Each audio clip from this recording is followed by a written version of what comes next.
Good evening. It is Monday, 10th of April, 2023. This is a regularly scheduled meeting of the Board of Education.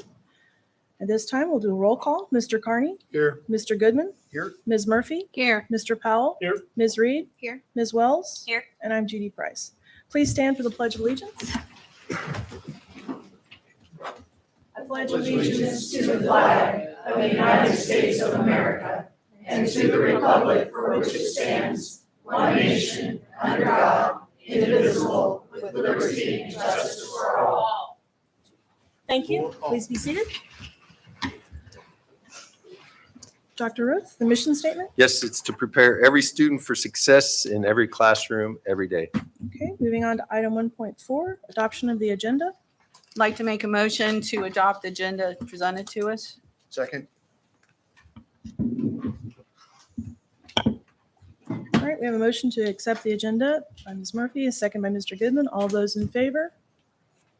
7-0, thank you.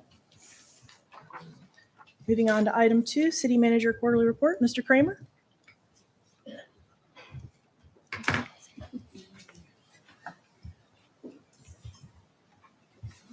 Kramer, you really brought in a crowd. Appreciate everybody coming out to learn what's going on in the city of Leavenworth today. Best turnout I've had. Madam President, Board, thank you for inviting me here tonight. I'll be brief tonight as I hit some of the highlights, items that are going on in the city of Leavenworth. First of all, today was the kickoff of Ride LV. That's the city's new public transit service. This was many years in the making. Many organizations, many individuals that went into making this happen, an advisory board, the state of Kansas, Kansas City Area Transit Authority, the city of Leavenworth. So just briefly, this is 3 vans that are an app-based, on-demand transit service. Right now, it's Monday through Friday, 8 to 5. We hope to extend those hours depending on ridership and usage. And it's a 3-year pilot program.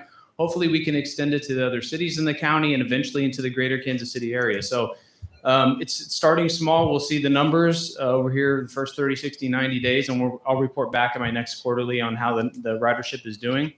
But we're real excited after a lot of work that Ride LV is up and launched. Second thing I wanted to note, just a few items that are coming up this spring. Hawthorne Splash Pad will open the middle of May. And then at the end of May, we'll have a community event where we invite everybody out, have hot dogs and hamburgers and maybe some live music. The new features will be out, and we'll be able to really expose the community to that free amenity that the commission approved and that was installed late last year. We're also refreshing the kiddie pool at Woolman Park. If you go out there, a lot of work is already complete. It's been repainted. We're redoing the features out there, painting a lot of the other features, really trying to give that place a little bit of a facelift here before the summer starts. So thank the commission for their investment there, and that should be ready when this pool season opens. After not having it for a while, we are resuming open gym. That actually starts tomorrow. The holdup on that was just a gym supervisor. We felt like we had to have a gym supervisor down there to monitor activities. So tomorrow, 4 to 7 on Tuesdays, and Sundays from 1:30 to 4. And if we can get another gym supervisor, maybe we can expand those hours. It's a good place for kids to come. Members of the community to play indoor basketball. So it's down through Riverfront Community Center. On Thursday at 3:30 is the ribbon cutting for the 4th and Eisenhower project. Everybody may not know, but that was a good example of collaboration. The city of Leavenworth, city of Lansing, and KDOT all partnered and funded that expansion project. Anything that went wrong with that was Lansing's fault. Anything that is ours. So no, that was a great project. Really entryway into the city of Leavenworth and a lot of safety concerns and traffic congestion in that intersection. So that's Thursday afternoon. Baseball and softball registration ends Saturday. That's late registration. Our numbers look really good this year, so we're really excited to have a good baseball and softball season for the youth in the community. A couple more things. I did want to point out, since I was here last, Chief Kitchens gave his annual crime report. It was his annual report for the whole police department, including crime. Crime was down 18% year over year in the city of Leavenworth. And at least you think that that is an outlier. That represents a 5-year trend going in the right direction. So in the last 5 years, part 1 and part 2 crime combined has decreased 44% in the city of Leavenworth. I won't get into all of the reasons why, but a few. Training, officers maturing, leadership, putting some very dangerous and bad people away. If you put the right people away, if you catch them, if you follow up, if you have good staff, help from the county prosecutor's office, from the state, from other partners, you can really make a difference. So really happy with that. That is all that I have prepared, but happy to answer any questions that you have about anything that's going on in the city of Leavenworth as we prepare for the summer and our road projects and our sidewalk projects. But anything you may have, certainly I'll do my best to answer those. Any questions from Mr. Kramer? Go ahead. No. So my only question was with the ride LB, is there any kind of waiver that can be done for children under the age of 18? Because I was hoping that if a student misses the bus and they can't foreseeably walk to school, that could use that as a mode of transportation, and they have to have a parent if they're under the age of 18. They do. There are no unaccompanied minors under 18, and that's a Kansas City Area Transit Authority rule. And this is operated under the umbrella of the Kansas City Area Transit Authority. It looked like the erosion program that we had partnered with is about done, if not complete, or is it pretty much done? Yeah, the question was related to the erosion out at the middle school by the track, and that was a great city school district collaboration, and it's just the final seeding in some of the restoration work on there, which happens this spring as it goes through. So that was a great project, and it went as we planned. So yeah, just a little bit of restoration work here in the next 30 days or so. Thank you. I'm happy to hear Woman Pool getting a little attention. Right, yeah, the kiddie pool and then the big starburst feature and the zero depth entry, that'll be all powder coated and refreshed and for the year. So it'll look really nice out at Woolman when it opens. Awesome. Thank you. Got one request. A little paint Little paint wear, from Limit on Tongi Road out to 20th Street. lane lines. It's a tough one to drive at night, and it's kind of had a lot of kids are walking around that area, or southern area, but mainly you can't see. At least old people can't, like me. Right, I know what you're talking about. We'll take a look. Appreciate it. Yeah. Any other questions? Thank you. Thank you all so much. Thanks, Mr. Kramer. Great. One of my favorite things, item 3, recognitions. Dr. Oath? Yes, our first group that we will recognize today are wrestlers. So coaches, if you want to come up and talk about the program, that would be outstanding. Hello, I'm Matt Long, head coach Leavenworth Wrestling. We've had 10 qualifiers this year, 4 girls, 6 boys. Unfortunately, the boys had a rough tournament. We had no state medals. But on the girls' side, we had a 2-time state champion, Hannah Jackson, and a first-time state champion, Avery Johnson.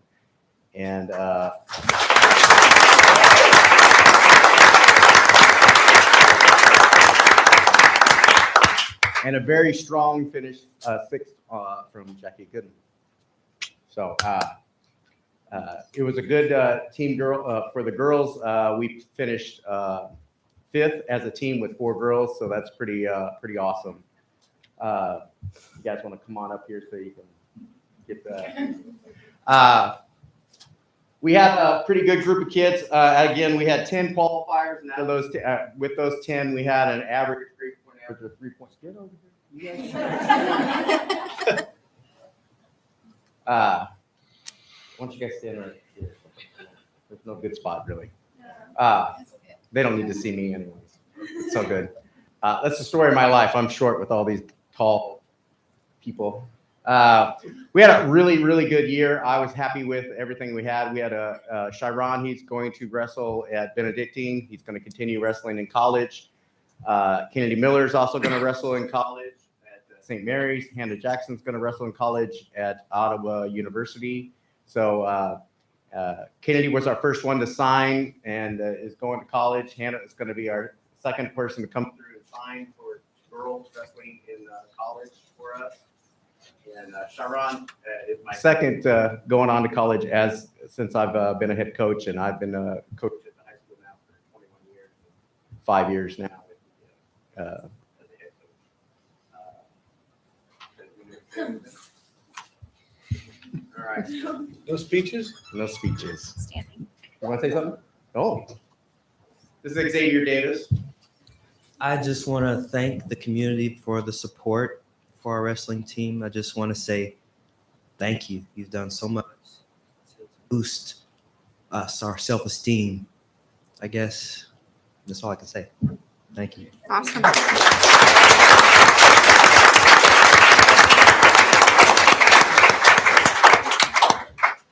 Yes. So I'll go ahead and present this to you. For outstanding sportsmanship and athletic achievement in regional and state competition and positive representation of Leavenworth High School USD 453 throughout the winter sports season. I grant you this certificate of recognition. Yeah, you bet. I have personal firsthand knowledge of how hard these girls and boys work at their craft. So congratulations to all of them.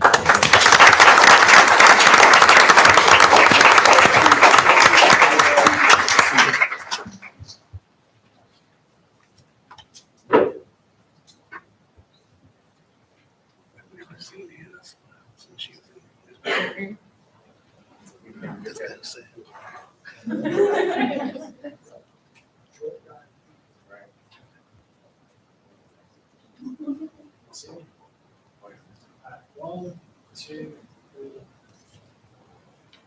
Thank you.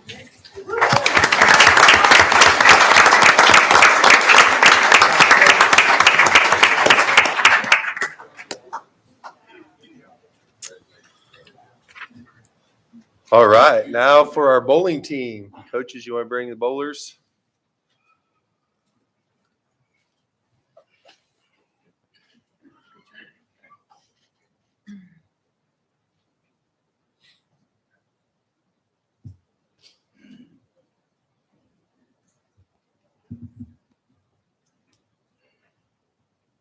All right.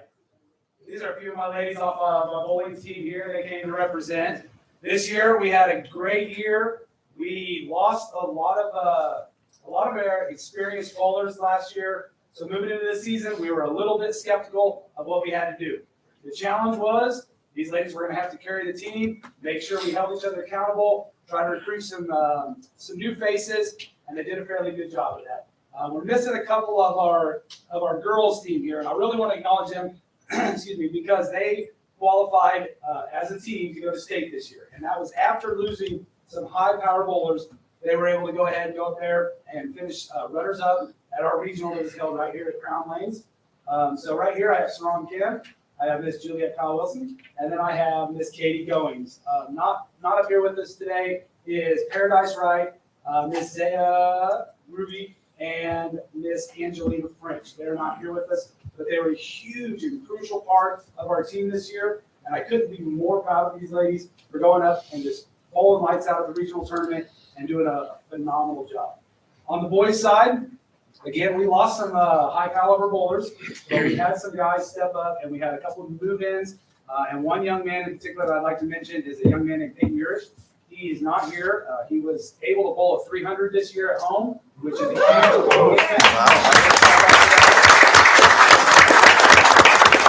That was a really cool moment for him. And his family got to celebrate that at the state tournament, throwing out a ceremonial ball and being honored for that at the state tournament as well. So I really, really appreciate everything that the community does, that the board does, that these bowlers do. They do a great job.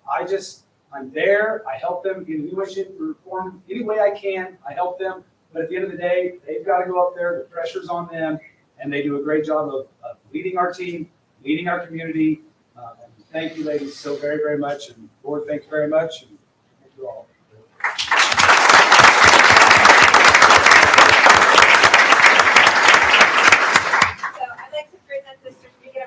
To the LHS bowling team for outstanding sportsmanship and athletic achievement in regional and state competition and positive representation of Leavenworth High School and USD 453 throughout the winter sports season. Thank you, sir.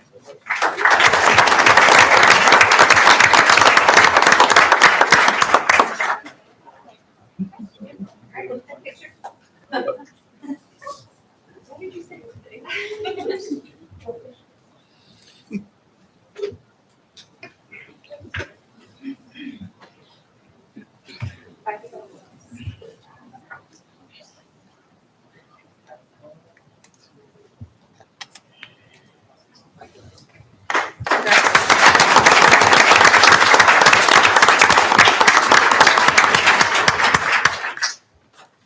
All right, moving on to item 4, scheduled patron input. We are pleased you have joined us tonight to celebrate student and staff achievement, hear informational presentations and reports, and observe consideration of policy decisions and administrative recommendations specific to the Leavenworth Unified School District. We set aside time in each regularly scheduled board meeting to hear from the public. Comments should address board policies or the procedures our administrators established to carry out those policies, as opposed to individual complaints to investigate and resolve. Please understand that while board members will listen to and carefully consider all your comments, board members will not immediately respond to questions either verbally or through gestures, for example, raising hands in response to questions, nor will they engage in dialogue of answer and response during the patron input time this evening.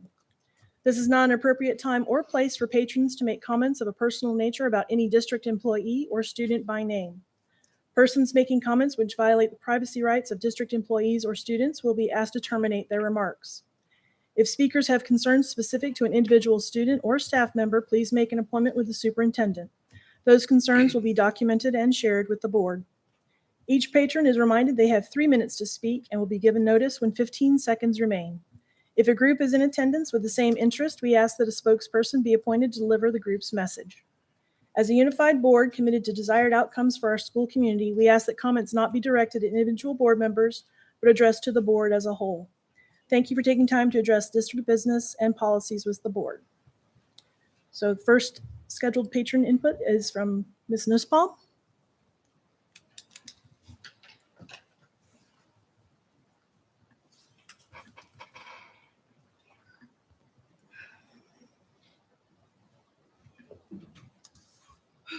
Good evening, everyone. My name is Kristen Nussbaum. I reside at 1317 Central. I have 3 children across numerous schools in the district. Fear has no place in our schools. On the district website, the goal says, one says to improve the public perception of our school district. It's glaringly obvious that this is not happening. Another is to ensure adequate facilities and safe schools. District policy section J states that any form of bullying by a staff member is subject to disciplinary action. So why are we allowing a board member to break policy in school and be an accessory to bullying not only our students, but our staff? Does that seem like it follows our goals? Section B of School Board Operations, Code BAA, says in Section A, members of the board shall conduct themselves in an ethical, businesslike, and lawful manner, and shall not misuse their authority as board members, and shall display appropriate decorum when acting as board members. Section B of that same policy states the duty to act solely on behalf of the school district. Board members shall endeavor to represent the interests of all patrons and students. This accountability to the entire district supersedes any conflicting loyalty a board member may have to other advocacy groups, loyalty to other organizations, or conflicts based on personal interests of any board member. Obviously, we've all been able to deduce that there is a board member that had a problem with a child drawing an LGBTQ flag. They made it political with their buddies. So I'm going to take a second and I'm going to speak about our LGBTQ youth. Statistically, there's 92,000 LGBTQ population, 13 plus in the state of Kansas. Only 3.3% of those are over the age of 18. So that leaves 61,364 aged 13 to 17.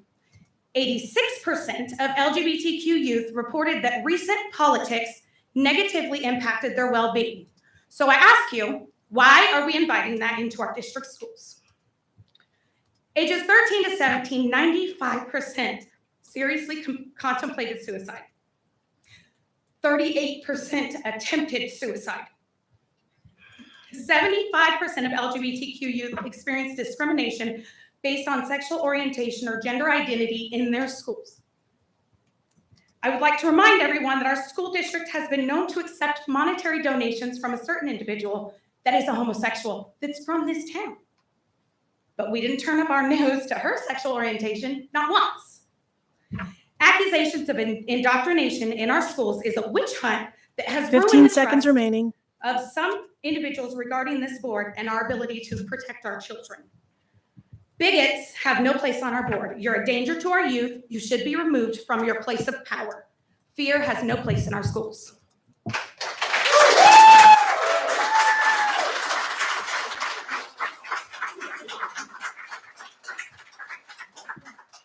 Ms. George?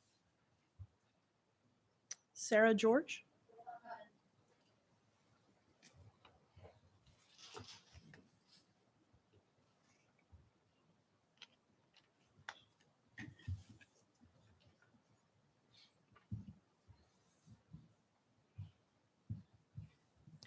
Thank you.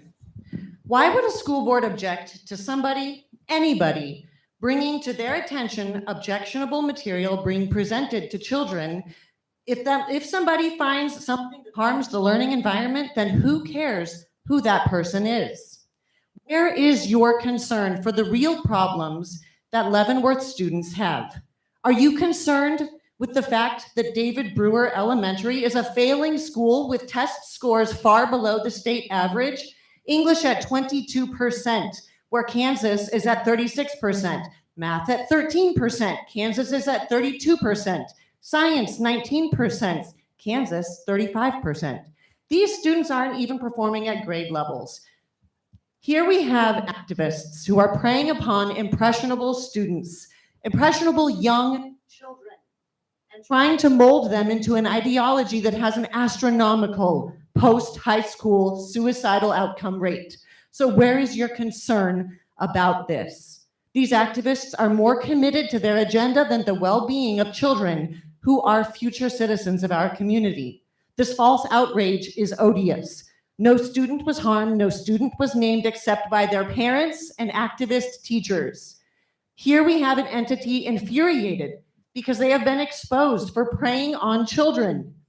Activists are furious that their free reign of manipulation and indoctrination rather than education has been brought out to light. You are missing something. You work for taxpayers, you work for parents, guardians, and fellow citizens, not for these people that you employ. You as the school board work for citizens. You don't work for administrators or teachers. You are charged with ensuring that children are provided education, not indoctrination, and you are failing. Those in the community who are exposing the reality that our community's children are being manipulated and even sexualized by a very small vocal minority in the school system are the ones who deserve thanks for exposing the reason why our schools are failing. I don't think I need to retell you this. I would hope you should know that the level of student depression and hopelessness is astounding in our schools, particularly in the high school. One suicide is way too many, and we have had more, and you know this. You are not addressing it all. You care enough to throw money and technology at students without any real human connections, ensuring their disconnection and depression deepens under a facade of pseudo contact. These kids are failing because they don't have any actual connections beyond screens. Why can't you do something brave rather than cut and paste district policy from other school boards? Why don't you pull tech and reconnect the kids?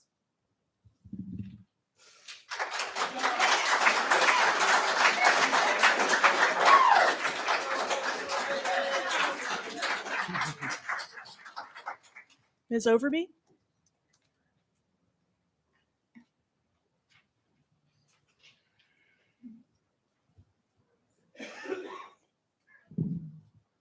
Here at Overby, Leavenworth. It is obvious to anyone who's been paying attention over the past few years that our government institutions are heavily invested in pushing racial division, group identity, and gender ideology. This includes the government education system, where these ideas are being systematically embedded into curriculum. The notorious library assignment came from Character Strong, the SEL program this board approved and adopted last year for use in our schools. In the name of diversity, equity, and inclusion, SEL programs are often the vehicles used to bring the promotion of gender ideology into the classroom and steer students towards social and political activism. In recent years, there have been numerous examples of government schools completely disregarding long-established standards of age-appropriate subject matter. Given this current environment, it is reasonable, not crazy, that there may be questions when the prominently displayed artwork of several very young students reflects sexual identity and gender ideology. Unfortunately, there are some who misrepresent legitimate concerns over age-appropriate classroom content as attacks on kids, because of their own personal politics, activism, and extreme animus toward certain individuals. In the weeks since this controversy has played out, I'm not alone in finding the behavior of some members of this board, some employed by our district, and some in this community absolutely despicable. The kindness and inclusion crowd has shown themselves to be complete frauds, hell-bent on personal vendettas with zero interest in resolving issues or finding common ground. They have no objection whatsoever to racism, bigotry, social media, rage mobbing, reputation assassination, threats, dehumanization, attacks on businesses, vulgarity, name-calling, harassment, lying, or turning children into political activists, so long as it's directed against people they don't like. They aim to make an example of anyone who objects to sexualizing children, the gender identity, religion, or the leftist politics that are openly endorsed in our schools. Unfortunately, the incessant, malicious, and slanderous attacks do have their desired effect of silencing anyone else who dares to object or question that which is no longer allowed to be questioned in the public space. But there actually are parents and members of this community who do question the unquestionable. Those people also pay taxes and send their kids to public school. They also vote and wish to have their voices heard. They also love and want to protect all children, to include protecting their innocence and their childhoods. They too do not want someone else's religion or 15 politics seconds pushed on their remaining. kids. They don't start vicious media campaigns. They don't set about to destroy people's lives, and they aren't selling t-shirts. But they absolutely do understand, as standards are degraded, boundaries are violated, their children are sexualized, and their Overby, your values time's are up. undermined, that this district has Ms. decided Overby, your that the time true is up. crime, the unforgivable crime. Ms. Overby, your time is up.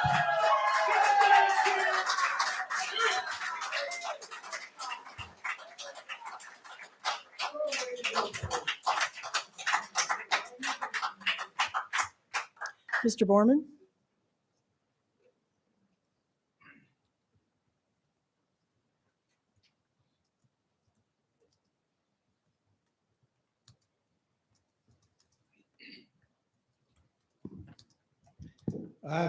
My concern is that the LGBTQ and transgender agenda of indoctrinating minors and children is in effect in the Leavenworth school system and elsewhere. I have a problem with that. That has to stop. If there are teachers, principals, members of the board that are fine with this, that needs to come to a screeching halt. What you do in your own mud hut or mansion on the hill, whatever it is, where you live within those confines as an adult, that's your business. When it comes to the school, that becomes a little different matter. That becomes our business, and it's on our dime. There is no indoctrinating of our children and minors to transgenderism and LGBTQ for these agendas. That needs to come to a screeching halt. You could almost construe it as, I don't know, endangering a minor, something leading to child delinquency. I don't know, those are things that could be checked out. As far as the pornography in the libraries, that needs to go too. What? Am I making a joke? Good. Good. So the pornographic material needs to be removed. Okay? If you want to look at dirty pictures and dirty material, you go to the outhouse, you go do it. No place for it in the school. Okay? We got to take care of our children, and those of us, we have a vested interest in this. We're just not Dolans that showed up and everybody does whatever they want and ignore us. We're not going to be ignored. That's how this is going to go. And as a man, it's part of my responsibility and duty to act as a man and defend the women and children that I care about and the culture and civilization that I'm a part of. That's not negotiable. That's how it is. There's a draft, and oh, by the way, you're singling out one board member. Why is that? Why not all board members? No, just one. So it's mischaracterizing her also. As far as a draft proposal to have permission for a board member to go to a school, all that is in my opinion, a way of 15 seconds remaining. targeting a specific school board member to not be able to go to a school. And that needs to stop too. Viva Cristo Rey, viva.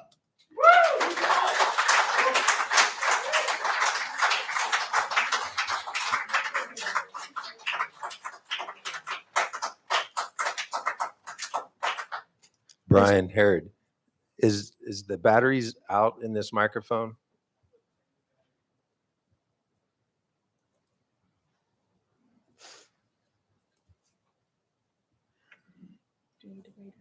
I don't, it's not fair for the speakers to have the microphone go in and out.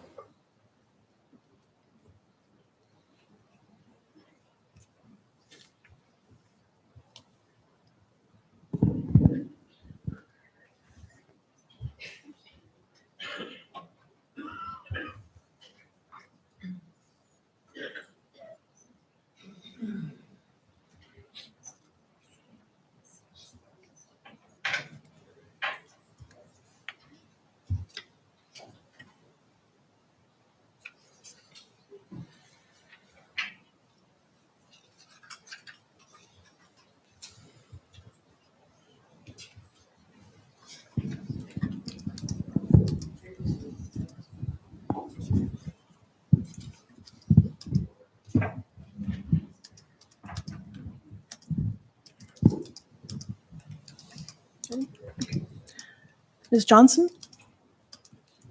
Michelle Johnson?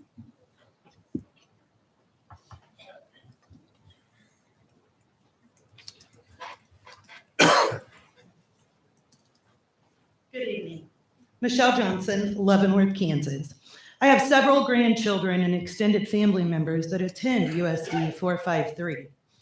It is not okay for me to enter Leavenworth schools and snap photos of whatever I want. I called, I asked.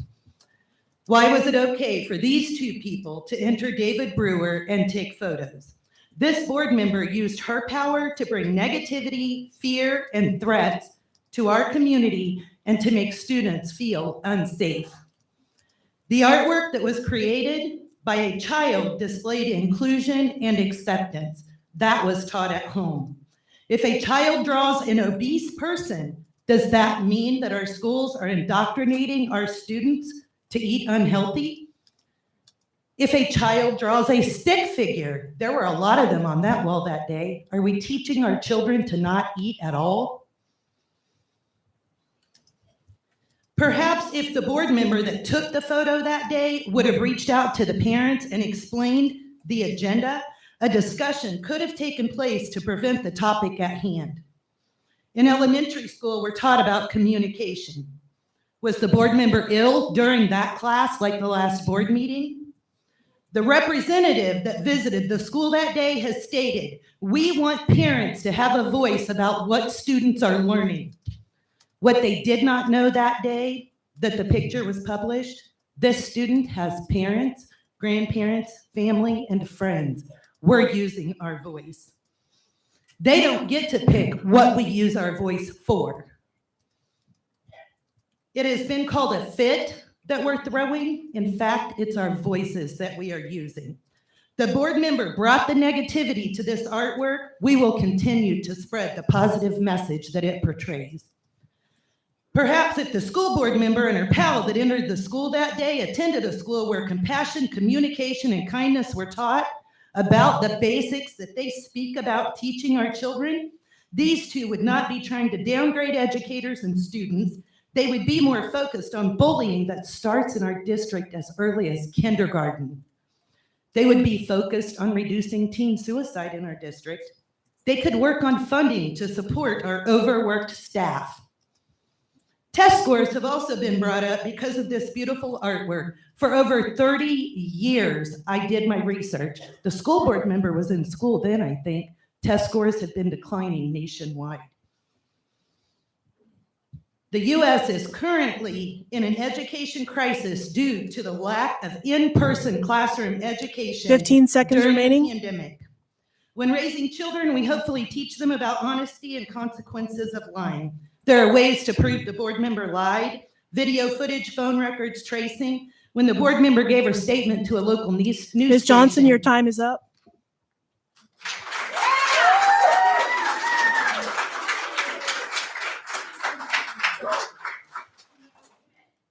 Ms. Ricard?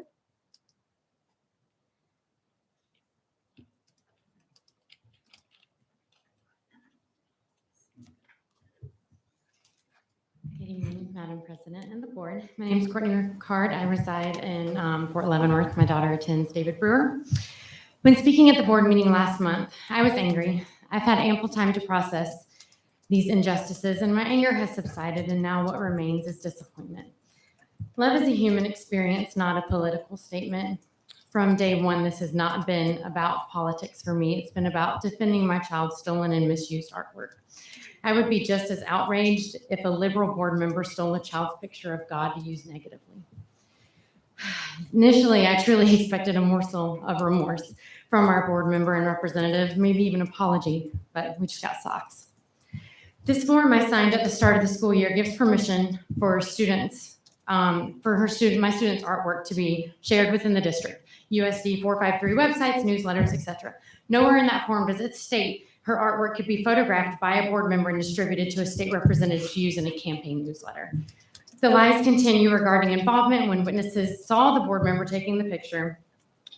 And recently, while I was volunteering at the school, I overheard a teacher stating she received an email asking if the school keeps a litter box for students who identify as furries.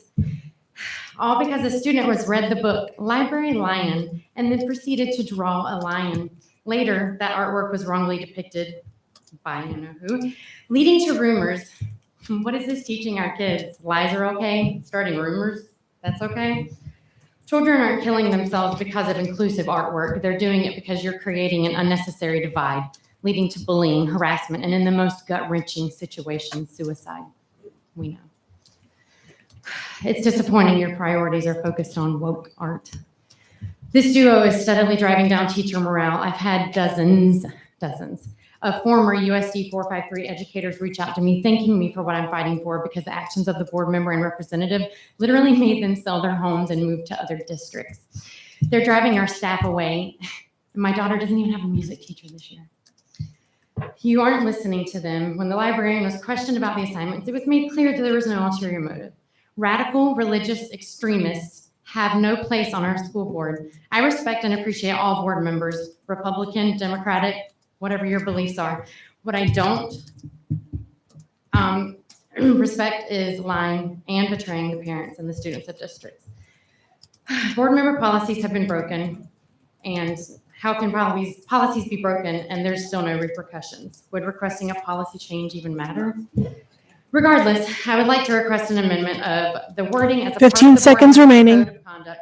Board members and or their visitors shall not be permitted to take photographs of student work for purposes other than those permitted for official USD 453 distribution. Thank you so much.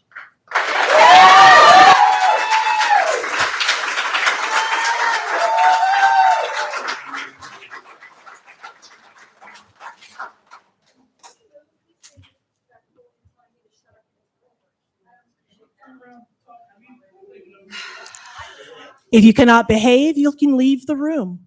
Keep your words to yourself. Don't need to say anything.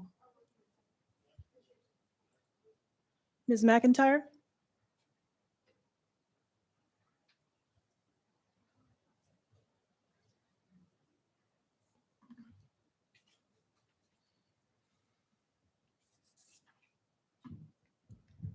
Thank you. My name is Lucy McIntyre. I came here to speak on one issue, but my heart is compelling me to now speak on two. My wife and I are residents of Leavenworth. We have 9 adopted children, 6 of which are in the Leavenworth School District. 2 of my daughters have had the pleasure of playing basketball for the former head coach of the Leavenworth Girls High School basketball program. He runs the Blazers club team. I reached out to him about a year ago after being disappointed in a team that my daughters were on. The coaches were very knowledgeable, but they were not invested in the youth. They were not invested in developing their potential. and seeing them gain confidence. It was all about winning. So when I met with the former head coach of the Leavenworth High School, I was very pleased with his commitment to this community and to developing youth. So I'm here to advocate for you guys to reconsider his recent firing. He has a long-term plan to invest in the youth in our community. He has built a Blazers organization that has teams for 3rd and 4th graders, 6th, 7th, and 8th graders. And he is developing them not only as basketball players, but as young women. And he's giving them an option other than maybe some less positive behaviors that I know we see in our community sometime from our youth. Now that I say that, I believe our public schools have a duty, which is why I think coaches are so important. But our public schools have a duty to not just educate our youth, but to make them feel safe and included. And what I've heard today has kind of rattled me. I knew about the situation, but I didn't expect this kind of turnout at this meeting. As a member of the queer community with 9 kids who may identify in some way, shape, or form, that is currently being ostracized, being used as a political pawn, it breaks my heart. This has no business in our schools. The schools have a responsibility to create a safe space and to not contribute to poor mental health. I'm sorry, I was not prepared to speak on this, but basically all I have to say is please support our trans youth. Please support our LGBTQ youth. I see you, you matter. 15 seconds there are remaining. people in this community that value you, and we need to eliminate this hate. Thank you.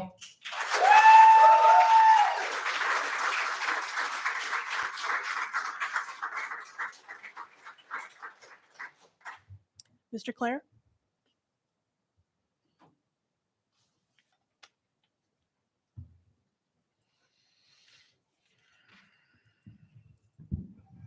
Good evening. My name is Jason Clare. I live in Leavenworth City, and I have one daughter who's a freshman at Leavenworth High School this year.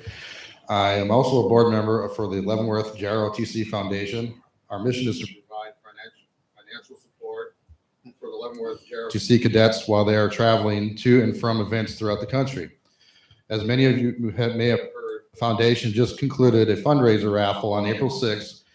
In total, we were able to sell 908 tickets, generating a total of $22,700 in contributions, which went to the organization. The raffle awarded 3 prizes, 2 of which were cash. Our 3rd place winner received $352.17.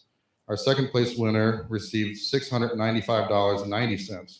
Our grand prize winner was to receive a 2020 Ford Escape provided by Zeck Ford of Leavenworth. However, we needed to sell 1,200 tickets in order to give the car away. Unfortunately, we only sold the 908, falling short by just 292 tickets. However, in the event that we did not meet the minimum threshold, the car would be substituted with a 50-50 cash split. That cash prize was $9,495.88.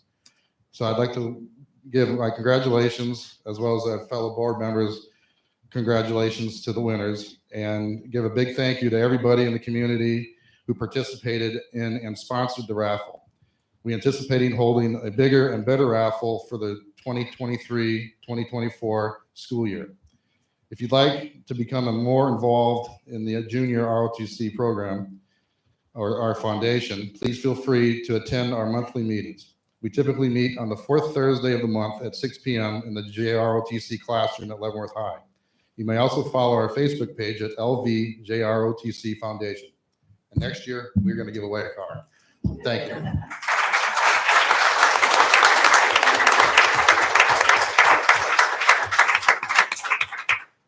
Chase Spears?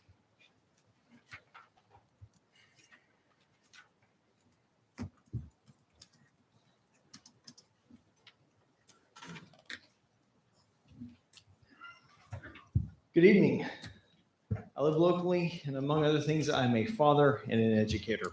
I speak here tonight in support of the board member who has faced such libel as of late. She ran on the mantle of being a change agent on this board. The manner in which she's been treated since demonstrates just how very much that change is needed. Activists, seemingly with approval of some members of this board and even actors within this taxpayer-funded school administration, have brought on a media circus in an attempt to shame her. In response to the proper shining of light on how this district operates, it seems that this administration's intuitive reflex is to hide, obfuscate, and attempt to interfere with the taxpayer and public's right to know how their schools operate. Rather than preparing future citizens to know and love beauty and virtue, some of you have instead demonstrated a derangement syndrome that is beneath the most basic dignity that we should show one another. C.S. Lewis rightly described such people when he said, "We make men without chests and expect from them virtue and enterprise. We laugh at honor and are shocked to find traitors in our midst." Rather than acting in accordance with democratic tradition, some seek to undo an election by demanding that one and only one board member resign an elected seat, all because they don't like her.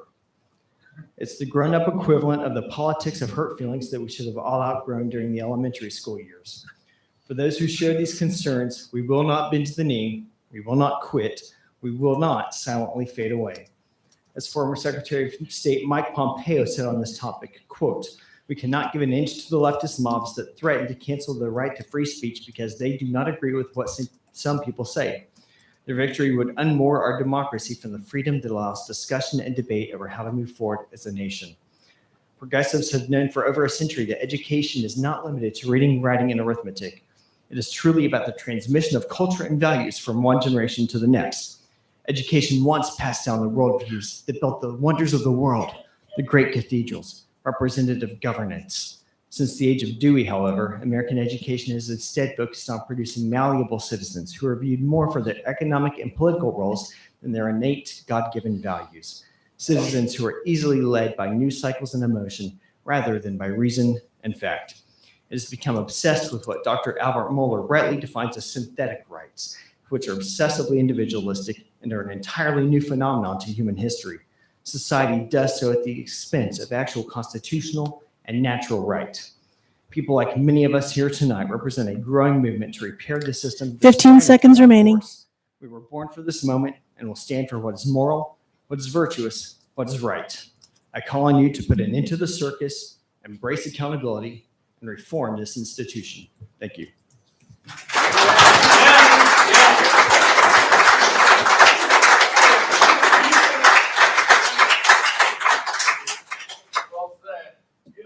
Ms. James? Ms. James?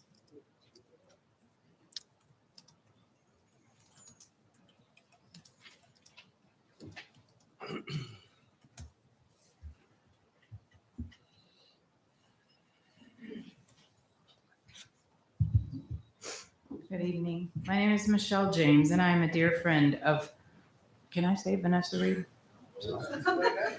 Oh, okay, sorry. I'm a dear friend of a board member.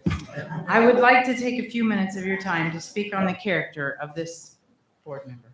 The daughter of a preacher and his amazing wife, she was raised with morals, values, and taught to treat others with dignity and respect. Board member has lived her life to be an example of the love of Christ to all those she comes in contact with. While in my 20s, I spent 8 years living in a homosexual lifestyle. Our friendship never changed. She continued to love me as I was. She always nudged me to look at the big picture in life, to reevaluate time and time again what my true feelings were, where I was at in life, and the choices I made were always up to me. Ultimately, I did choose to leave that lifestyle. I'm married, have children, and my friendship continues to grow. I remember when she told me she was going to run for the school board, how excited she was. She walked the neighborhoods, going door to door, finding out what was needed, what changes people wanted to have made. This is exactly what she, along with others, have done. Her desire has always been to do what is best for the children. School, as I remember it, was always about learning to spell, read, write, arithmetic, and history. Never do I recall the pressure of pushing acceptance of a specific lifestyle in any form in school. We should be kind and accepting to all people, treating them with love and respect. There is a huge agenda on not bullying others for any reason, yet, which is 100% correct, I have seen and witnessed this behavior coming out of grown adults. Shame on us. This should not be. We teach our children to do the right things, and then we do exactly the opposite. She did reach out to the mother who declined to speak with her. We must do better at dealing with these issues in our lives, confronting respectfully the person that you may have an issue with, and not stirring up a horrific pot of anger and venom and creating a very toxic environment. Her intention has never been and never will be to exploit anyone. She has stepped up to do things that are hard to do, and yet she continues. As I decided to speak on behalf of my friend, Isaiah 54:17 came to mind. No weapon formed against me shall prosper. Thank you for letting me share.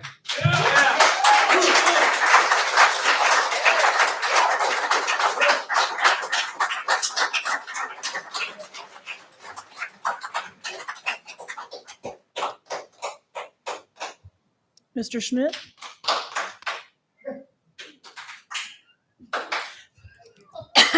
Mr. Schmidt? Okay.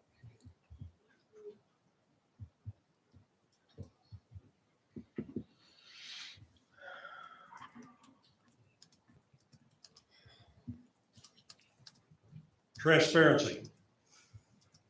Over a year ago, the school board said transparency was essential and assigned a committee to study the subject and make recommendations. I've seen little coming out of that. Transparency is useless, however, if it's not accompanied by accountability. The board must demand transparency in order to make wise decisions and then hold the superintendent and school accountable for execution and results. In my opinion, the district has only the veneer of transparency and certainly a serious lack of accountability. Let me pose two scenarios. Repeatedly, the board makes decisions after the staff presents only one option to consider, and the staff provides little, if any, objective evidence for improving student achievement. I have time for only one of many examples I've seen. English language arts. The administration presented one new curriculum that mandated reading only portions of publications. There was not a single requirement for students to read even a single book. When a board member questioned the wisdom of that, something that has been proven helpful for centuries, only the one option was presented to the board, and then the board, including the member who posed the question, voted yes, and it was approved. I witnessed many one option only recommendations with sketchy and purely subjective and fuzzy evidence for their value, with the board willingly voting yes. You are meekly taking recommendations with sloppy analysis from the staff and approving each one. Secondly, board members publicly malign and misrepresent other board members in very personal terms, particularly when they uncover potentially troubling issues. The latest example is from the kerfuffle spoken about tonight of the February visit of a board member along with a state representative. At the March meeting, after public comments that hysterically criticized board member number one, board member number two, in open session, castigated member number one, saying she should resign since she missed half of the board meetings. That was untrue. Member one has missed only 2 meetings in her term, and on that particular evening, she was at home with a case of strep throat. Board member two's fabrication was countered with the facts, but she neither corrected her misstatements nor apologized for it during the meeting. News outlets reported similar unprofessional, personally demeaning comments by 2 other board members, a very dysfunctional practice. Here are 3 recommendations. Number 1, do not accept administrators' evidence-free recommendations. 15 seconds remaining. Do not accept a single option being presented for your deliberations. Insist on more. Accept and encourage fellow board members who dare to cover questionable practices. Sunshine is the best disinfectant, and we desperately need Mr. Schmidt, your time more. is up.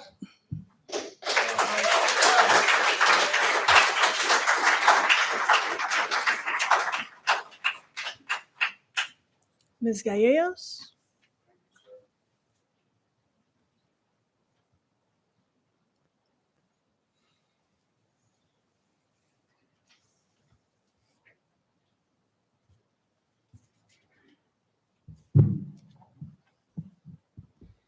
Good evening. My name is Kelsey Gallegos. I live in Leavenworth.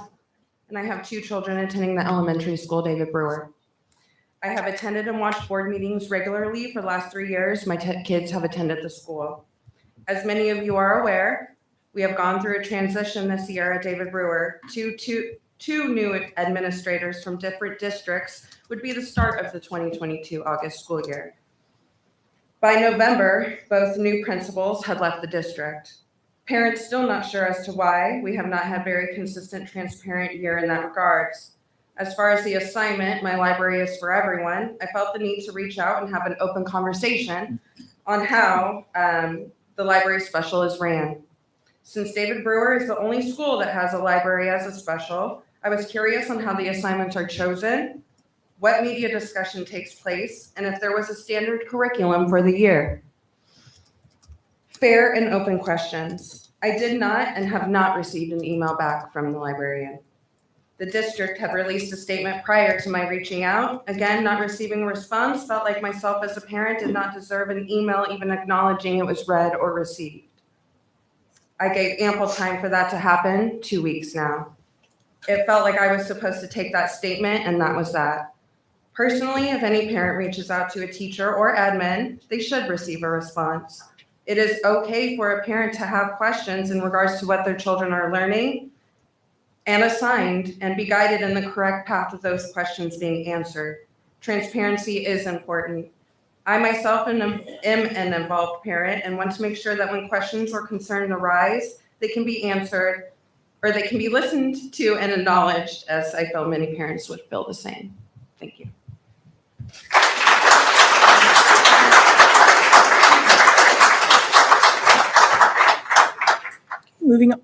Moving on, item 5, consent agenda. Does anybody need to remove anything from the consent agenda? Madam President, I move that we accept the consent agenda as presented. Second. Okay. We have a motion to accept the consent agenda as presented by Mr. Powell and Ms. Wells. All of those in favor? 6-1, thank you. All right, item 7, consideration of concrete work. We have Mr. Dave Stoka here to talk about the projects, if the board would have any questions of that. Good evening. This year, I'm back again to talk about concrete. We have 3 real big, yeah, it's exciting. It is. We have 3 big projects. The ramp going up to the dumpster at Nettie Hartnett, Nettie Hartnett needs to be replaced. It's about 24 years old and it's crumbling. The north side of the high school gym is starting to fail, so we're going to replace it. We have some ADA ramps that are either missing or crumbling, and we're going to take care of them. Any questions? No questions, not comments. Thank you. Thank you for doing a good job. All right. So I'd like to make a motion to approve the administration bids for Baker Construction for $92,250. Second. Go ahead, Jack. Okay. We have a motion by Ms. Murphy, a second by Mr. Goodman to accept the Baker Construction bid for concrete work. All of those in favor? 7-0, thank you. Item 8, consideration of food service management company. Dr. Rowe? Right, it's the recommendation of the committee the board appointed. Ms. Murphy and Mr. Carney sit down on that. Then we had 2 students and some administration. We listened to 6 proposals, 5 outside vendors, 1 proposal from staff. And it is our recommendation to the board that we move forward with a food service management company, Chartwells. They provided what we felt was the best opportunity to continue to improve our food service program while also offering the best return on the dollar, while also offering scholarships for students, along with just wanting to be community involved. And so I truly appreciate Mr. Carney and Ms. Murphy participating in that. They were extremely valuable. And it was a unanimous decision by the committee to put forth Chartwells. Any questions for Dr. Roth or for Beth on Chartwells? Is this the same Chartwells that we've been kind of discussing? Or the So different- the company that came and did the first presentation was OPA. Okay. And OPA was not the selection of the committee. Okay. But What they was- did participate in the process. Okay. And this is basically going to become the food service for the high school and the District-wide. Yep. District-wide. All the food service that we're currently providing right now will be taken on by Chartwells at the beginning of next school year. If the board approves this tonight, what we'll do is start transitioning conversations with the staff to where they understand whether they want to stay as employee for us or move to Chartwells. Our intent is to bring some financial advisors in to speak with them, to give them the best opportunity to make a decision for them. That was the other thing that Chartwells did as well, is the package that the potential package that staff members have was pretty positive. And some of the things that they were able to do within their company, from purchasing and doing some of those things as a staff member, was something the others weren't able to offer either. So it was, the other piece to that was we felt like Chartwells did a nice job taking care of any staff that would transition over. And that was important to the committee. That's good. That is important. Ms. Murphy, what stood out for you during the presentation?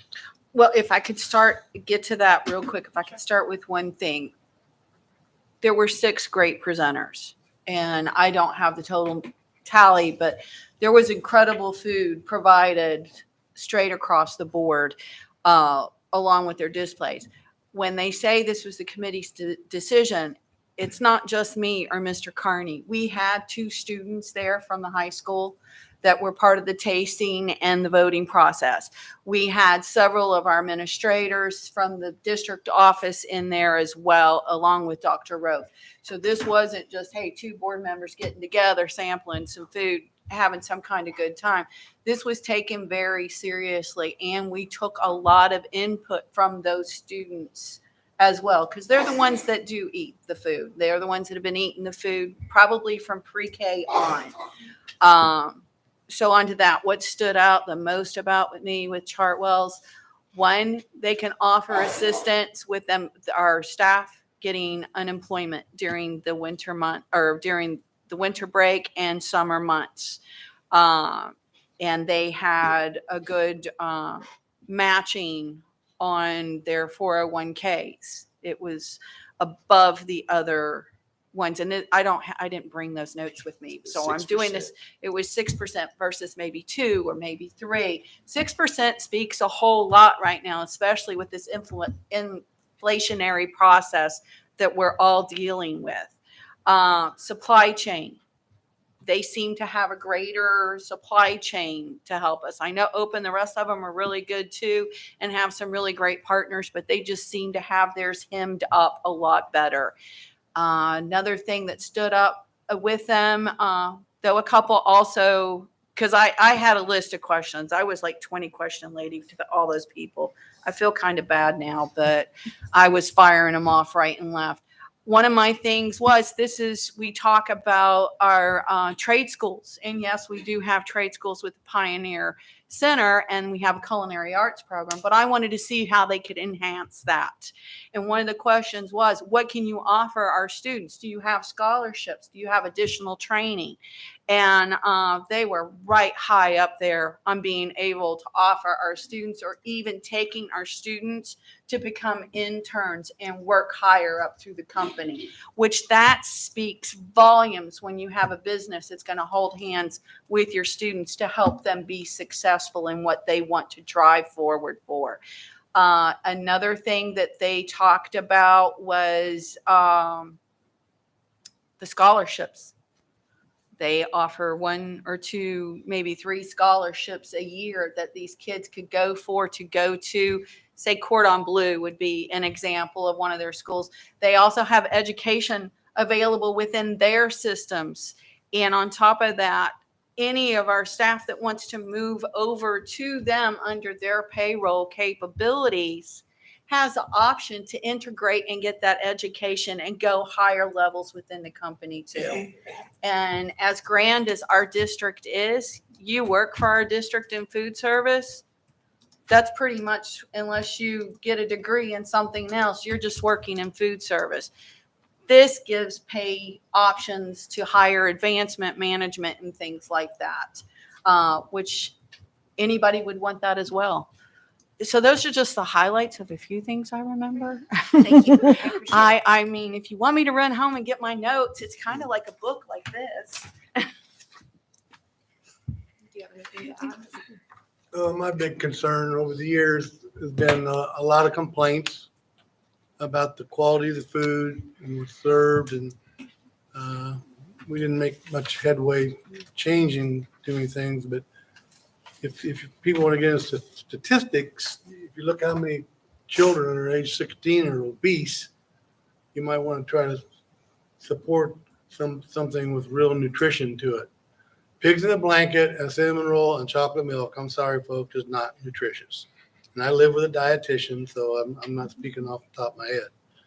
So I think when you look through I only had a chance to look through 3 of the manual. I think I only got 3, but Chartwell had the better menu options and the process, and they were putting more protein, like especially in the breakfast, which is the most important meal of the day, instead of loaded with carbohydrates. So we'll be watching that closely, and hopefully there'll be some education with parents too at home, because I think we have a problem with that in this community. Been here a long time and I've seen it, and hopefully Chartwell will be a big boon for the diet for our kids in the school district and for grandparents on Grandparent Day. From the beginning, when we first started looking at a contract company, I started receiving negative feedback from more than one kitchen staff in the district. And then after this review was done, no disrespect to Ms. Murphy or Mr. Carney or anybody that was involved in the review of it or recommending it, I've still only received negative. I've even had retirees reach out to me and say they're speaking on behalf of people who can't talk because of our culture here in the district, stating that they are not for it. And so I just say that to explain my vote. Thank you. Well, we had 3 people come down and talk as a team. Mm-hmm. They weren't very well prepared, number one. And I think they're going to find that it's going to be a much better deal for them once it's I definitely, yeah. If it passes, I hope it's good for everyone. So I'd like to make a motion to approve the Chartwells as our new food service provider for the district. How long is the contract? It's a 5-year contract, but it's year to year. And so every year the board has to vote on the contract. So if it's not meeting your needs, you're not locked into 5 years. Every one of the food service, it's based on a 3 to 5 year deal, but everyone based on, because it's a state mandate, the board has to approve that contract every year. So the intent would be to stay with Chartwells at least 5 years, but if they don't, as Mr. Carney said, if they don't fulfill what you believe as a board, at the end of each year, you have the right to reject that contract. And Dr. Roth, do you recall the savings that they were saying it was going to be able to give our district? Because I remember that was higher than the other companies as well. But I don't want to misquote the dollar amount. And Beth may correct me if I'm wrong, but it's $75,000 is what they were projecting as a savings moving forward. So in that, knowing that cost savings is there, could we put that cost savings towards our families and reduce the cost of our meals? So it's not as easy as that, because you're a federally funded program and there's a certain amount that you have to charge for meals to meet the requirements of the federal reimbursable rates. So it's not that money could go in, and that money that's generated stays in the food service program, where then it can offset some of your other costs as far as operations, because you would still be responsible for Equipment. the equipment and those types of things. And also any upgrades to the kitchens or any of that would be something that you could use that money for. But with it being a federally funded program, there are requirements that you have to charge a certain amount in order to qualify for that reimbursement. Second, by the way. Thank you. All right, we have a motion by Mrs. Murphy and a second by Mr. Goodman to accept Chartwell's as our food service management company. All of those in favor? 6-1, thank you. And I just wanted to extend my thanks to Ms. Murphy and to Mr. Carney for being on the committee. I know that was not an It easy was my task. pleasure. There was one dish that I became emotionally attached to. Oh, you may have to talk to me about that one afterwards. I'm curious. I have pictures. Awesome. They're on my site. Awesome. Can I recommend a bio break? If not, I need to excuse myself. Sure. Does anyone else need a bio break? 5 minutes? 5 minutes. Okay. I'd like to make a motion to have a bio break for 5 minutes, return to the meeting room at 7:16. Okay, motion by Ms. Murphy, a second by Mr. Goodman for a 5-minute bio break, return at 7:16. All of those in favor?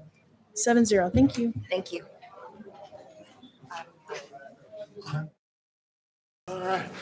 Okay, no worries, you're fine. All right, moving on. Item 9, board policy review. Folks, please, this meeting is back in session. If you cannot be quiet, please leave the room. Please leave the room if you cannot be quiet. Thank you. As I said, this is item 9, board policy review. So I'd like to remind my fellow board members that several of these policies have been seen before, but based on our discussions that we had, both in public and in private and with our lawyer, this is now a first read of clean policies. So there's not confusion on what we were saying as far as add this or delete that. So this is a first read of the clean policies. Any questions? Is this going to be for a final vote, or is this just going to be a first read? First read for the clean policies this month. Final vote Okay. will be in May. So if you have questions or inputs, make sure you get them turned back in. Okay. So we can address them from there. Okay. So are we ready to roll? Unless you have questions or comments. I do have Okay. comments. We have this first one, the BAA. It looks like there's the third time it's changed since the agenda came out on Thursday.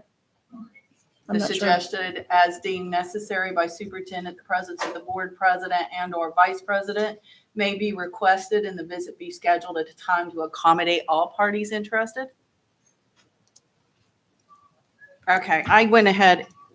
Which version came out first?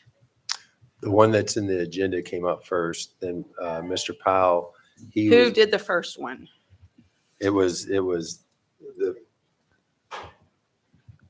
so you gonna speak, Mr. Powell, you speaking to that, or you want me to? Well, he said he didn't do the first one.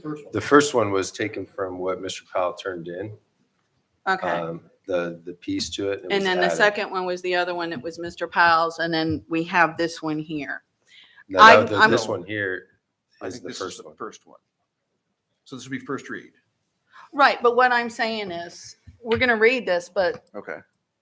after even discussing with Mr. Powell, I was a bit thrown off on this because I have board policies here.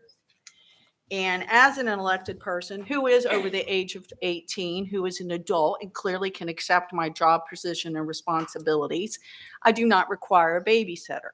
So I went ahead and pulled up the vice president and the president's duty, and nowhere did it say it was going to babysit another elected official. Couldn't find it anywhere in the state. When it gets down to the dirty, it ends up being micromanagement. And micromanagement is a pretty nasty word. Negative term refers to a management style defined by Gartner. Micromanagement is a pattern of management behavior marked by excessive supervision and control of employees, in this case, elected officials, with work and limited dedication of tasks and decisions. In another psychological HR person's report, It is a form of bullying and a way to intimidate. Mm-hmm. Now, I know I do not want to be intimidated, making me feel like I can't visit a school without taking my mommy or my daddy. That's not what we were elected for. So I still couldn't understand the reasoning behind that, but Mr. Powell did accept the fact that once I mentioned this, and this would be also pulling up the AUSA article about micromanaging and how it can cripple a command. So when leadership has to micromanage their own other political equals, then there's a huge problem. The other thing, when you go through the president's and the vice president's duties on the board, you cut ribbons, call meetings, special meetings, foster, again, and I have said this before sitting here, foster and facilitate communication and respect between and among board members. But if you're going to bully them with micromanagement, you can't do that. So that would be another failure on the board with the leadership there. So I don't disapprove about having something written, but I don't think it's going to go the way that you were intending. Nowhere, again, does it say that you have more power than your one vote that you're given as a board member. That's all each of us have, regardless of the title that you have on the annual basis. It is one vote. It takes a quorum of 4 to pass anything.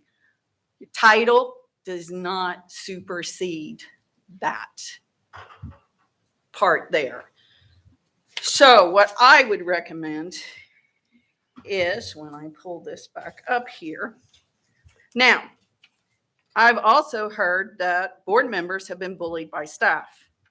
And sadly, I do know there are some people within the school district that can bully people, to include students. And if a board member would want somebody to go with them, I could understand where they would want to do that. But it needs to read where it's not just some casual visit, because we're not board members to be casual. We are board members for serious issues and serious problems. Parents may have a complaint about their students being bullied. Students might have a complaint. They might need an advocate and they don't feel comfortable. I get that. So let's get my note here from where to rewrite this.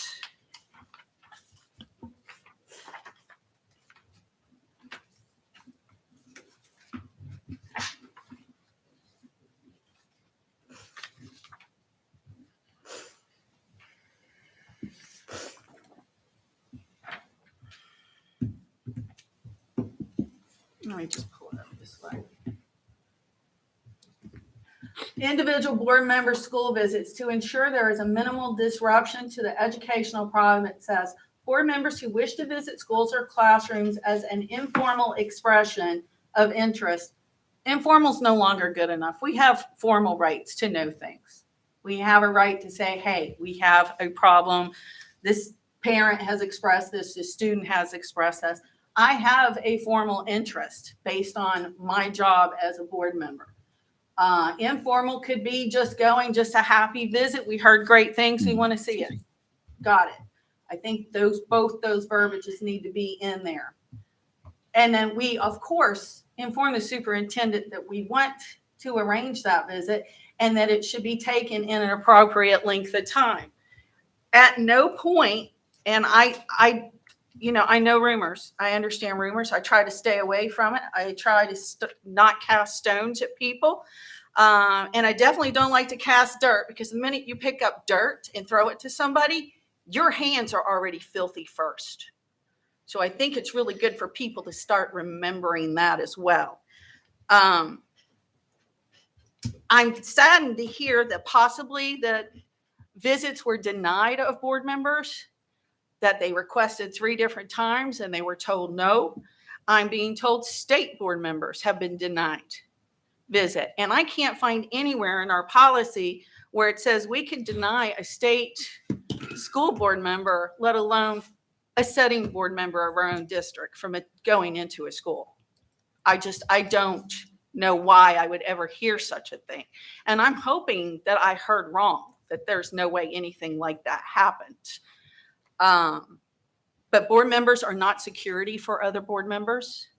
And board members don't need to be someplace to maybe intimidate other board members, because clearly the culture is already off anyway.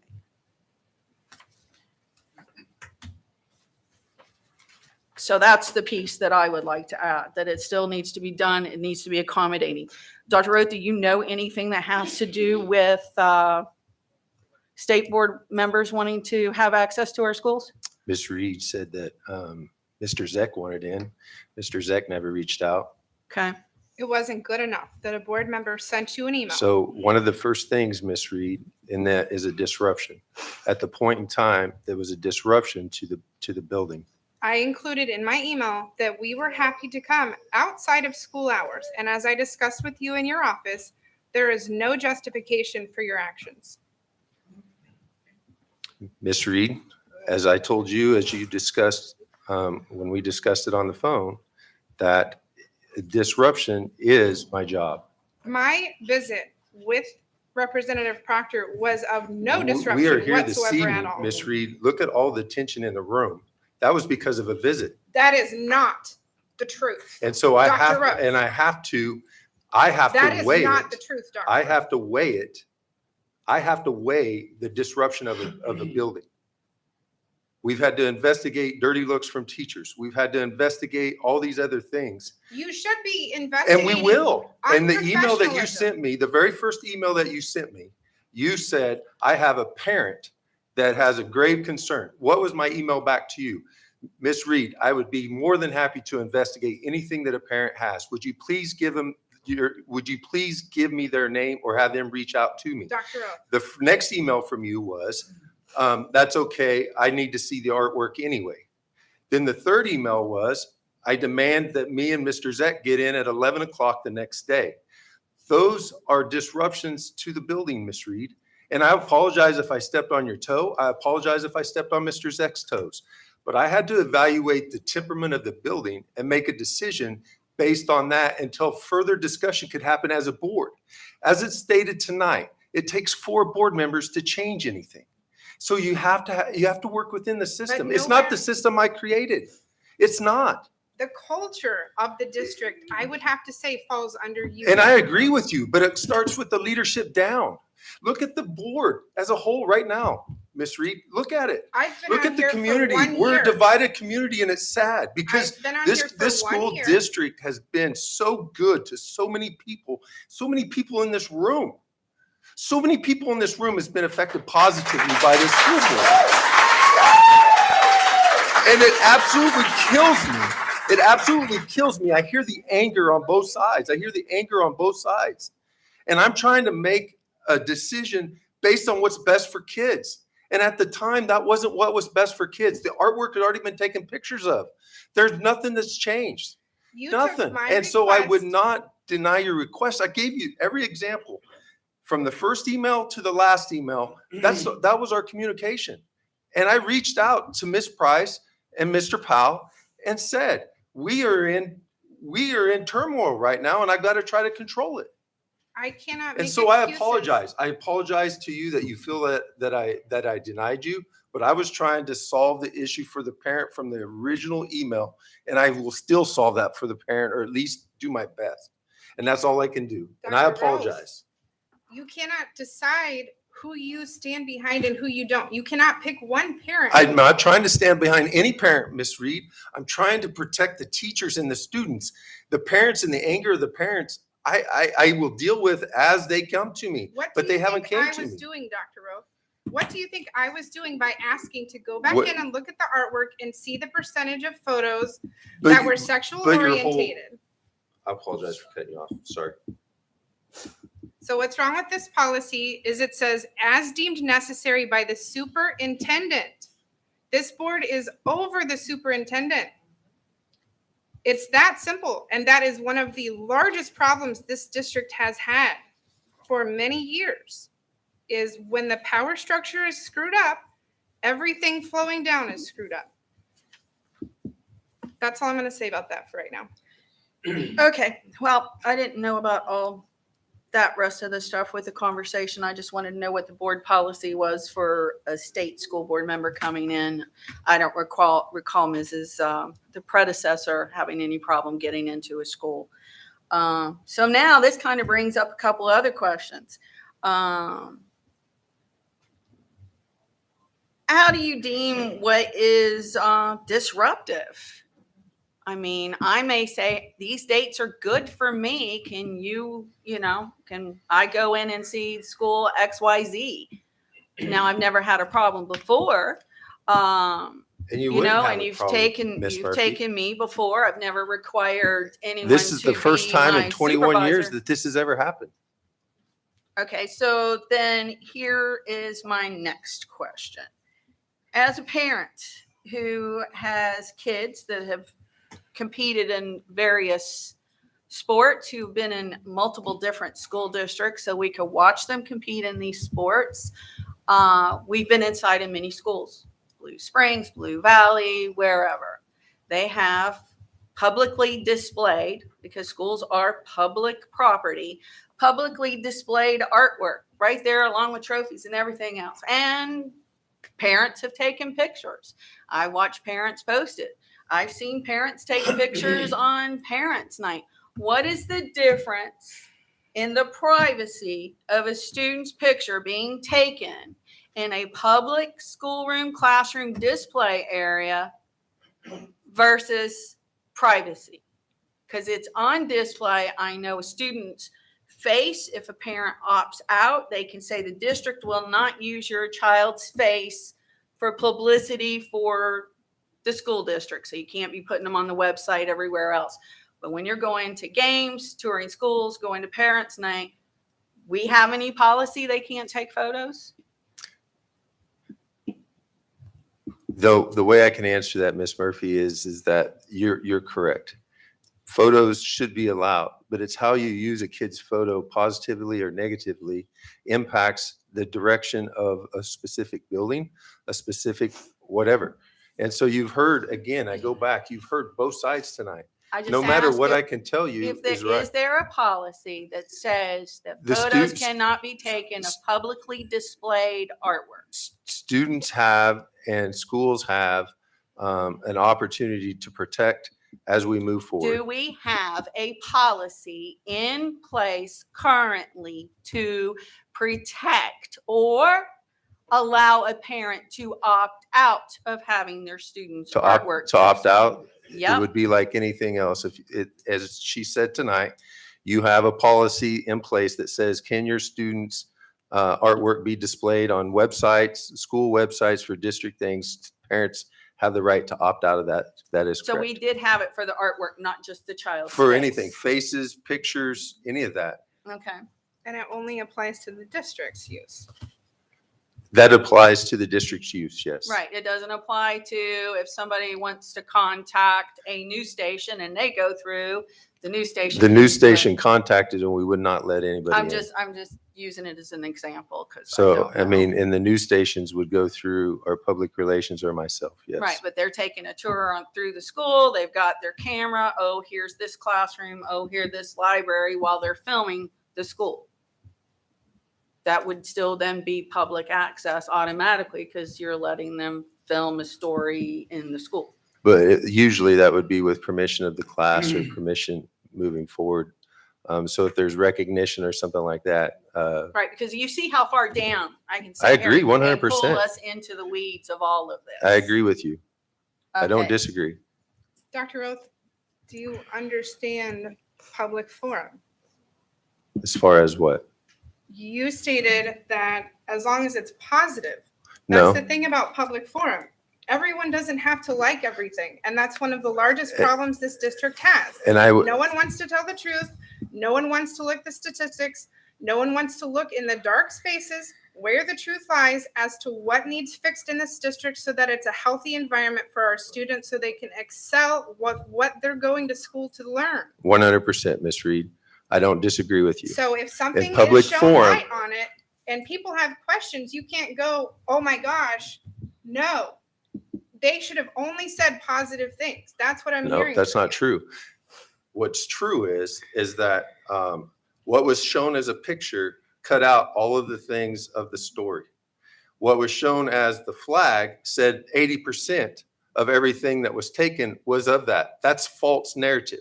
When it's false narrative, it creates a work environment that's hostile, that's a disruption.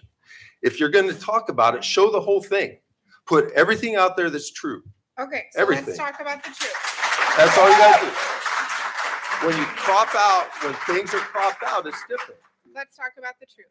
So I was denied on 4 occasions to go back into the building and look at the percentage of pictures for myself. I also was denied, and to this date, I have been denied as a taxpayer, as a parent in the district, as a board member, the media that was represented during this assignment, where this assignment was chosen, why this assignment was chosen, and any verbiage used during the assignment.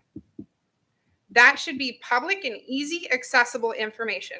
You just heard a parent in your district get up and state that even as a parent with 2 kiddos in that district, she got 0 return. That is the history of this district. Please take responsibility. Absolutely. I will reach out to the parent.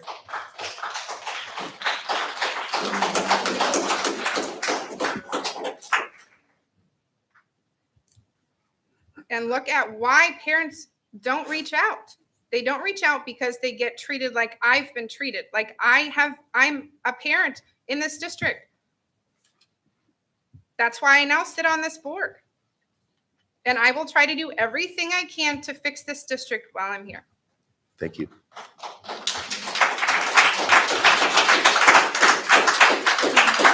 All right, so clearly not only do we need to work on some verbiage here to where it's not just such a casual, that we have more formal visits that we may need to desire to do to rewrite on this bottom here, but we need to make sure parents know that there is an opt-out so their students' artwork isn't displayed. Because I really don't see any other way around that. It's easier to have the opt-out for the few that don't want their things displayed versus parents that, want their things displayed. I feel bad for the kids.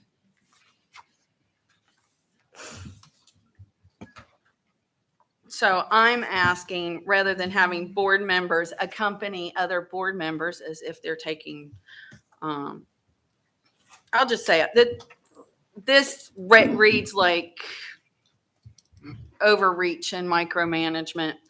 And I'll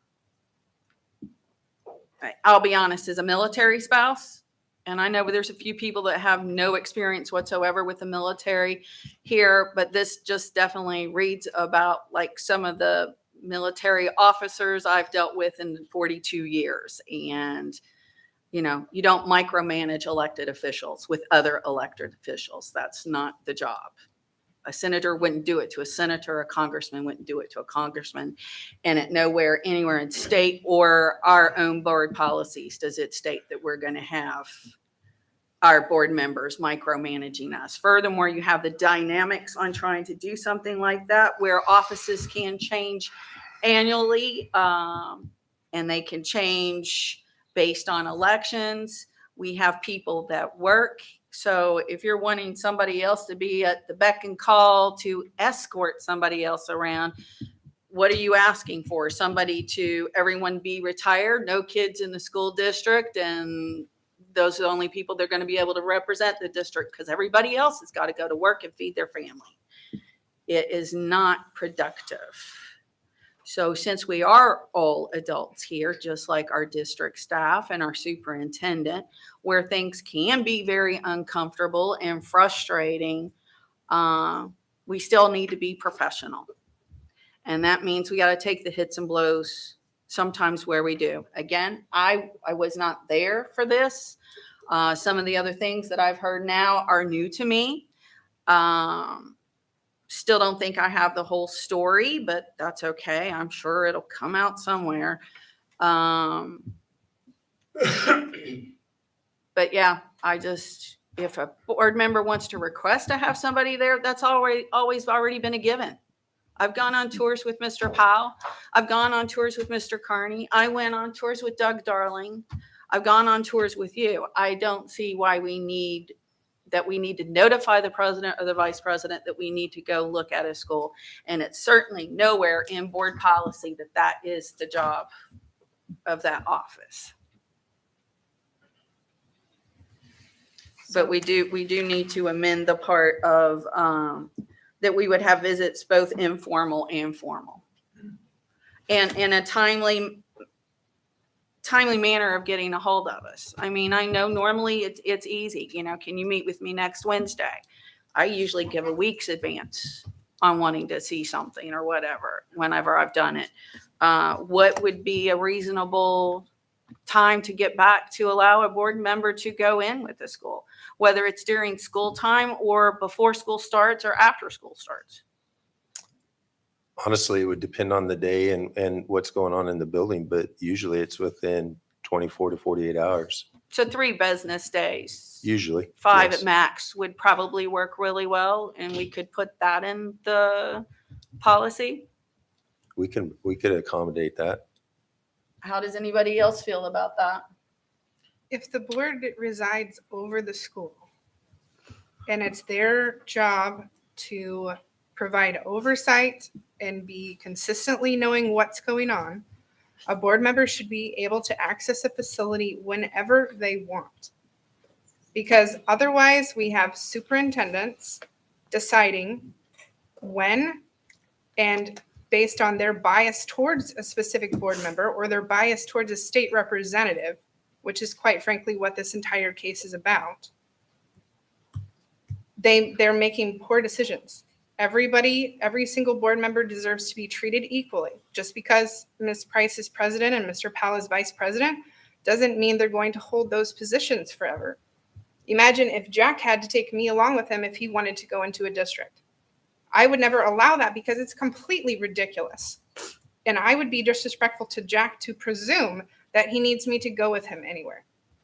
That's how ridiculous this is. No, what's ridiculous is how this all started. I have another And that- question. no, Not even talking you've had about the how it floor. started. I'm gonna talk for a minute. Well, if we're going to work policy, Well, Go ahead, Mike.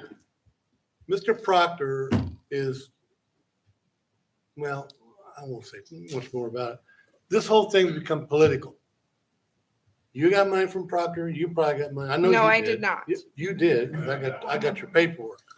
good for you. This is supposed to be a nonpartisan I've got board. Wells's. This is nonpartisan. We shouldn't have legislators. They need to stay in Topeka and do their job in Topeka and not be involved in boards.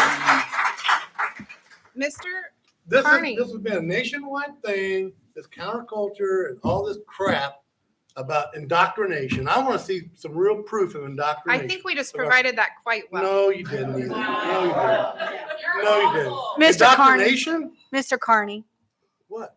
do you know a vote is an endorsement? Pardon me? A vote is an endorsement. That's the highest endorsement anyone could ever make, is a vote.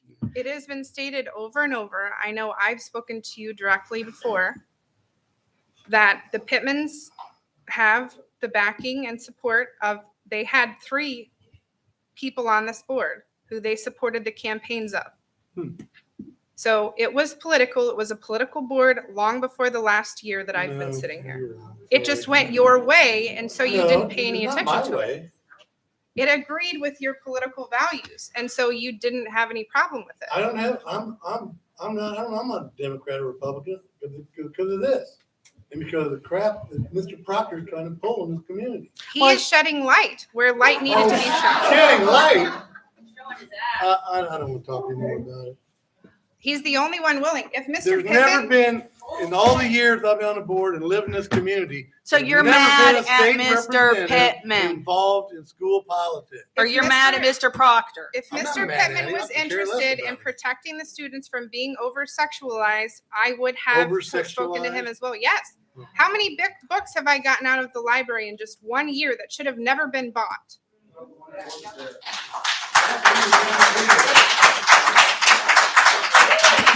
Read Fahrenheit 451. You read that? That's a good book. We can read it Oh, together yeah, if by you dumbing want. down the public, by banning books. That's what. There's two sides to every story. We'll go back to this. We don't ban books. We should always properly curate them to their age. There are some things that don't belong. You wouldn't put Penthouse or Playboy in the media center, would you?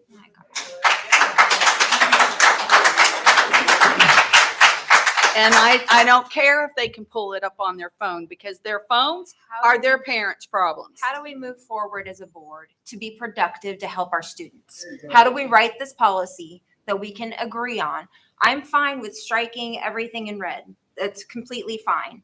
You guys make valid points about needing board members with you. I wish that we didn't have the culture that we have that would make it necessary for a board member to not have access to school if they have a motive that's trying to destroy our public school system. So how do we move forward? I am absolutely fine with the policy as it's written and just going No forward. board member has the desire to destroy the public school system. The public school system is destroying itself. With the help of our legislators. As I already mentioned, all legislators should be in the interest of protecting children. And all children. Okay. All children. So that's going to get addressed in the next policy that's on here with the classrooms.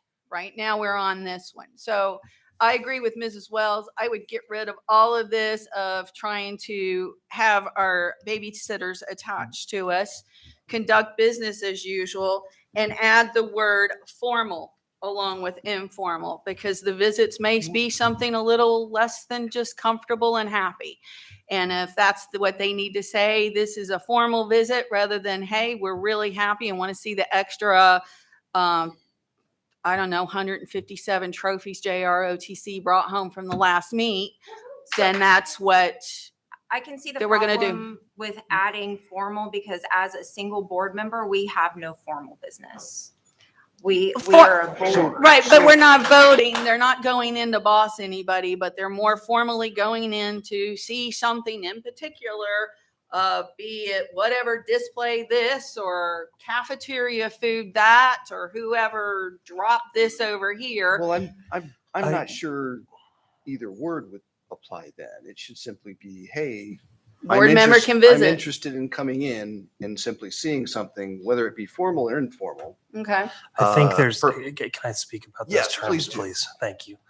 Informal, formal, I do agree with Ms. Wells that there's some connotation to that word, is saying that the individual is acting on behalf of the entire board at the direction of the board.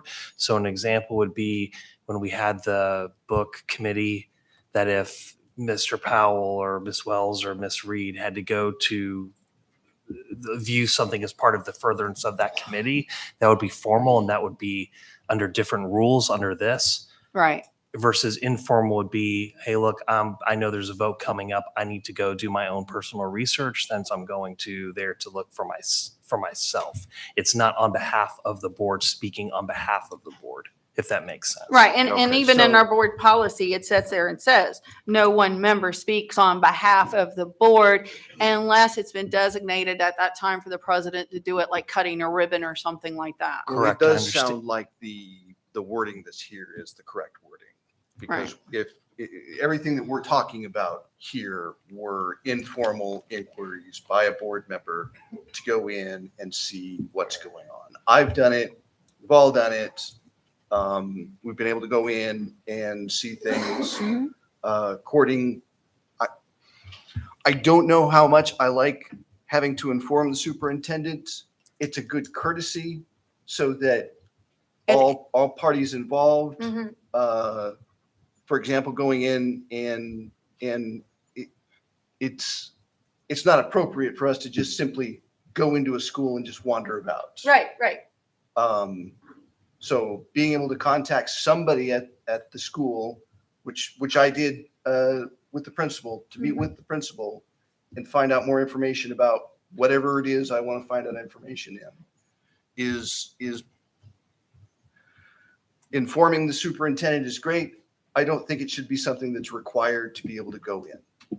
However, coordinating with the School itself with the principal, because he when might you be show away. up and they're not available, it's not really appropriate for us to just simply wander about. I think it's important that we keep the superintendent in there because the superintendent is the only one that's accountable to us. The principals are not. Right. The principals are accountable to the superintendent. So I think it's important that any action that we as board members take go through the superintendent. I mean, That's- it should be something with the understanding that, hey, this is not something that I can be denied to do. I'm informing you that I would like to come.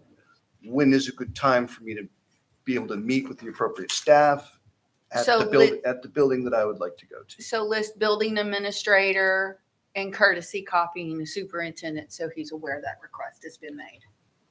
Well, I like following a chain. So I'm going to inform Dr. Roth, hey, Dr. Roth, I would like to go meet with the principal at David Brewer. Okay, so that's At which why that's point, there. he would inform, hey, Mr. Right. Goodman would like to come down.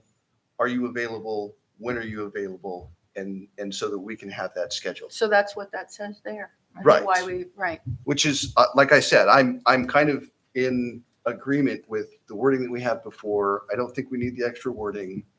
What we have Maybe has the been sufficient. 2-3 days accommodation for planning that we spoke about.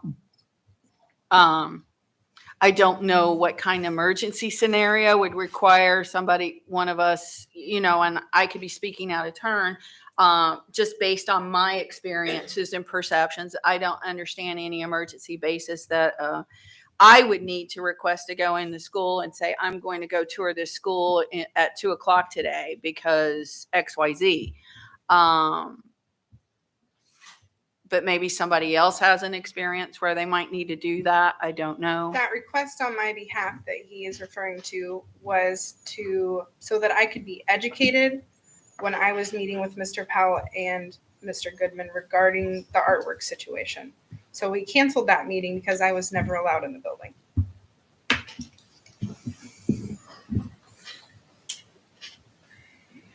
And there was never a day, because like I said, I'm just hearing all this right now. There was never a date or a time that you could accommodate the board member to come in there that wasn't going to cause disruption. Not 20 minutes after the school bell went off and the majority of the students left.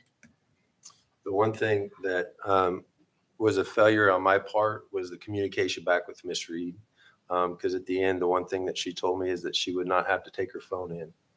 And she wasn't going to take more pictures that I would have more upset parents. So if I failed in that situation, it was because of that. And I told the board long before, if I'm going to fail or err, I'm going to err on the side of kids. I'm going to err on the side of the district, and I'm going to err on the side of staff. And that's how I've operated for 21 years. So if I erred on the caution of kids because I knew and I seen already and heard and read all the things that had already transpired from that first time to where we were at. And so a disruption is a disruption, and I was trying to protect that side. So I should have communicated more with Miss Reed than what I did. So I did fail her. And I how failed did you as a these board. kids' names get out there? I have no idea, Miss Murphy, because it wasn't something that this office released. Because the one thing I did see, they were blacked out. So I'm curious how the kids' names got out there. That I have no idea. But regardless, it was out there. Okay, so as a first read, I guess we can take this under advisement. Yep. And if you've got any other further inputs, put them in writing and send them back. So I think, at least on the part of some, I think striking out the red bold and just going with the original document would be my preference, at least. I agree. So, Does our board attorney concur? well, I mean, the current You just policy is the advise. current policy, so. This is an issue that you guys get to decide what you want to Yeah. do. Spoken like a true attorney. So I'm the just here for policy- legal advice, not to give recommendations on policy. The policy IFA that we looked at before, if you remember, this was one of my concerns I stated in a previous meeting. is it needs to include everybody. The teachers, I feel like, are unnecessarily singled out in this policy.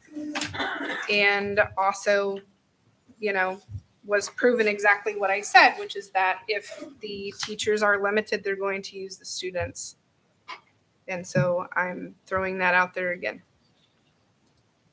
I'm not sure I understand what you. In the policy IFA classroom displays, Mm-hmm. so we have materials displayed in around all school property, including but not limited to classrooms, are generally considered instructional materials and must comply with board policy. They may be selected by the classroom teacher, but should be grade level appropriate and aligned with the subject matter being taught. So in this particular assignment, which I still have zero information on from this district, so I can't exactly state fact. I can state what was stated on KCTV 5 News. I can state what this district stated in their political bias policy. I mean, their statement that they put out from our PR department. But obviously this teacher could say, well, this is a character strong, aligned assignment, which does include sexual material. You can do a quick Google search on My Library is for Everyone. It is a rainbow assignment. It immediately comes up with those type of sexual material. So if this teacher selected that kind of material, or if it is in some type of curriculum assignment that they pull from one of these companies that this board has hired, like Character Strong, then there's nothing wrong with it at that point. I mean, that's how, if I'm teaching and I'm looking at this, that's how I read this. And so I feel like there's holes all over it. We either are going to allow sexual material or we're not. And what Lansing just got done going through is the whole fact that it's the public forum part.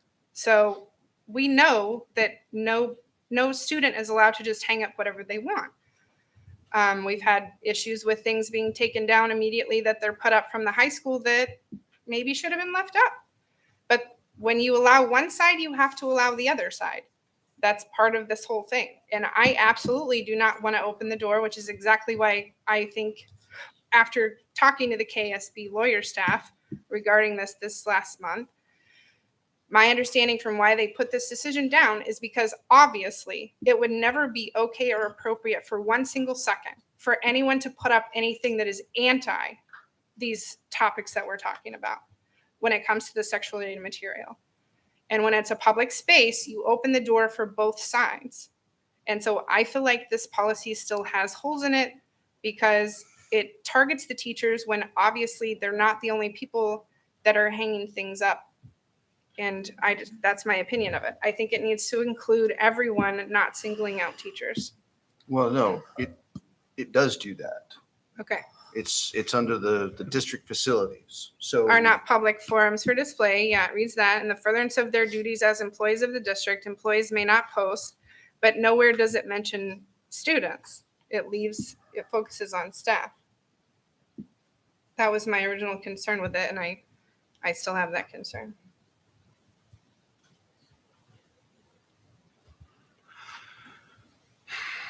Well, second paragraph says, district facilities are not public forums for the display or distribution of non-secular, political, or religious viewpoints. Non-curricular, Right. yeah. Because that was kind of the way that we worded this, was that it's either all okay or none of it's okay. They will not promote And so or portray political or religious messages. whether it's by students or staff. Now, students have certain First Amendment rights that the teachers don't necessarily have. Their teachers are more limited, but it's still the school's public forum, and therefore there can't be any sort of political messaging of any kind, or religious messages of any kind that is deemed political in any way. So, And Mr. Carney already said this was all political, so we know that's a fact. right, I do believe that this policy pretty does much. get done what you Okay. That's say my you want to opinion. do. I because know you did that's- last time too. I Well, respect that's you. I'm just stating the way I that's feel why about I it. stated in Yeah. that's why we went round and round about this for about an hour. Yeah. On just this, because And I'm not trying to go around and round about it. I just wanted to state that Okay. I still had the same concern. Because as it stands now, I believe it does what it is that we want to do, and that is removing the politics from the schools. Because, if you don't want politics in our schools, then stop bringing politics into our schools. And that goes for the teachers, that goes for the students, staff, everybody. We should have an apolitical school district where everybody can express their views no matter what they are. And that shouldn't be a controversial topic for anybody, right?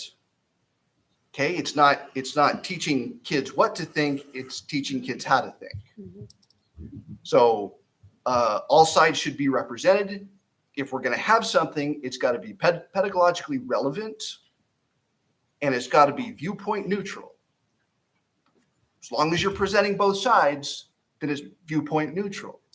As long as you're just stating facts, it's viewpoint neutral. So this is, and this is a response to things like we had outside our library, the words read woke for years. That's a political statement, has no place in our schools. So that's what we're trying to solve. We're trying to dial down the rhetoric that extremists on either end are bringing to our schools. So that's what this policy does. I like this policy. It's a good policy. And it removes all temptation to put up political messages via subterfuge or what have you, and brings more fairness and balance to the schools. How does this extend to dress codes? As long as it's not being disruptive of the education process. I don't know that you can wear big furry capes of Trump 2024 or rainbow flags. I believe that that's always been a policy of dress codes. Okay, just So double long as it checking. doesn't disrupt the learning process, people can wear it, including teachers, students, as long as, again, doesn't disrupt anything. Everybody still has their First Amendment rights. I just wanted to make sure because I know there's some educators that may wear a cross. There's some students that may wear a Star of David. There could be Right. multiple things. That's the thing. I mean, there's been, correct me if I'm wrong, Robert, numerous Supreme Court decisions based on all of that already. You don't completely lose all of your First Amendment rights when you work in a school district Correct. for the government. However, there are still restrictions based on the fact that you do have a captive audience as an educator, and therefore there's certain things that we've all agreed on that are allowed and are not allowed. Correct. So- And we discussed those last time when we talked about this policy too. Right. And so I don't believe that there's any sort of restrictions in here about for or against. Now, since we've already talked about this for an hour 2 months ago, and we have this here now, is there a reason why we've got to just keep it as a new read? Or can we go ahead and vote to approve this particular policy? These are all first reads because it was a clean policy. So any Okay. comments But- tonight is from a clean read. But if somebody makes a motion and wants to go in motion and someone seconds it, technically you can put it up for a vote today. Because it's a clean, it's already been written. We've dealt with this for a couple of months now. I feel confident that I move that we accept the policy as it's written. I second Which- the IFA classroom displays and also see IKD, IKDA, and KN.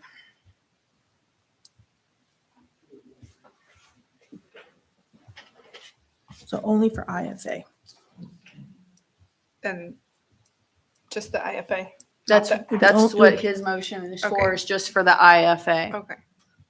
We haven't even talked about the other one yet. Are there any other questions or discussion or input on IFA? Okay. And was it Murphy Goodman or Goodman Murphy? Goodman Murphy. Okay.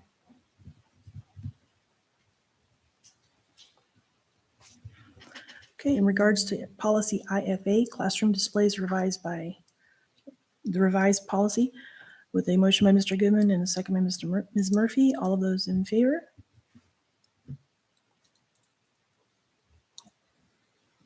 6-1. Thank you.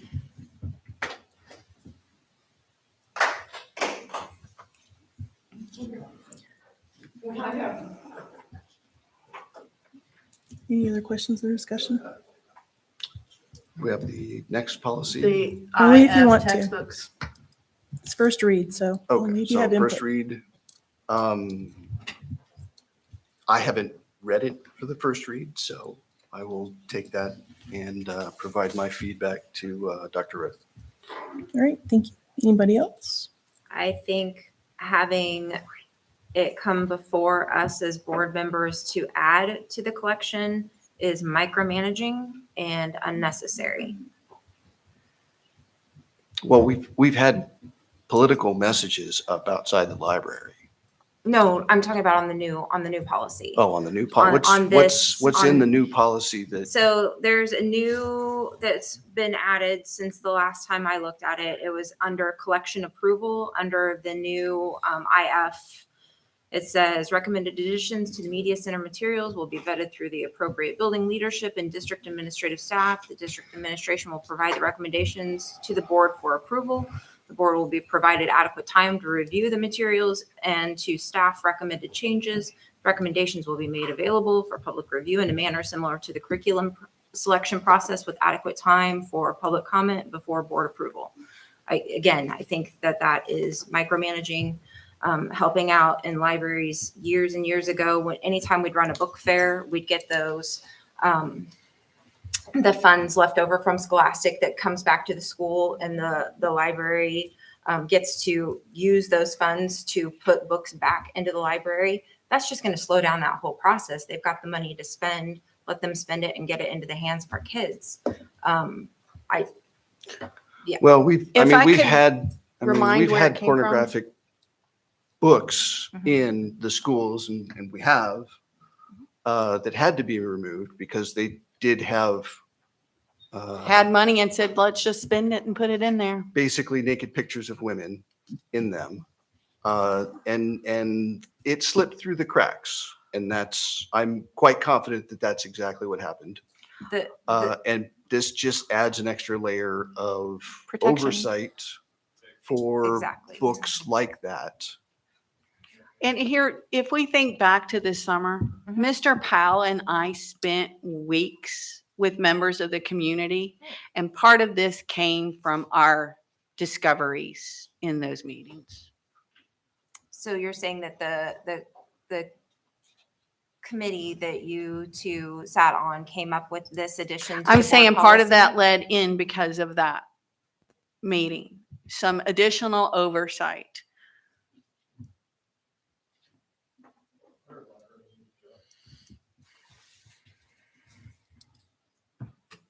So it's a first read. Everybody can think about it and sit there and decide if they want to tweak it and send in their comments, and they'll attach it to whatever. But part of that is, I know part of this is because of all the discussions and everything from that original committee meeting. And that had to do with discoveries of other items that have become objectionable and had been removed from the library that led to those committee meetings.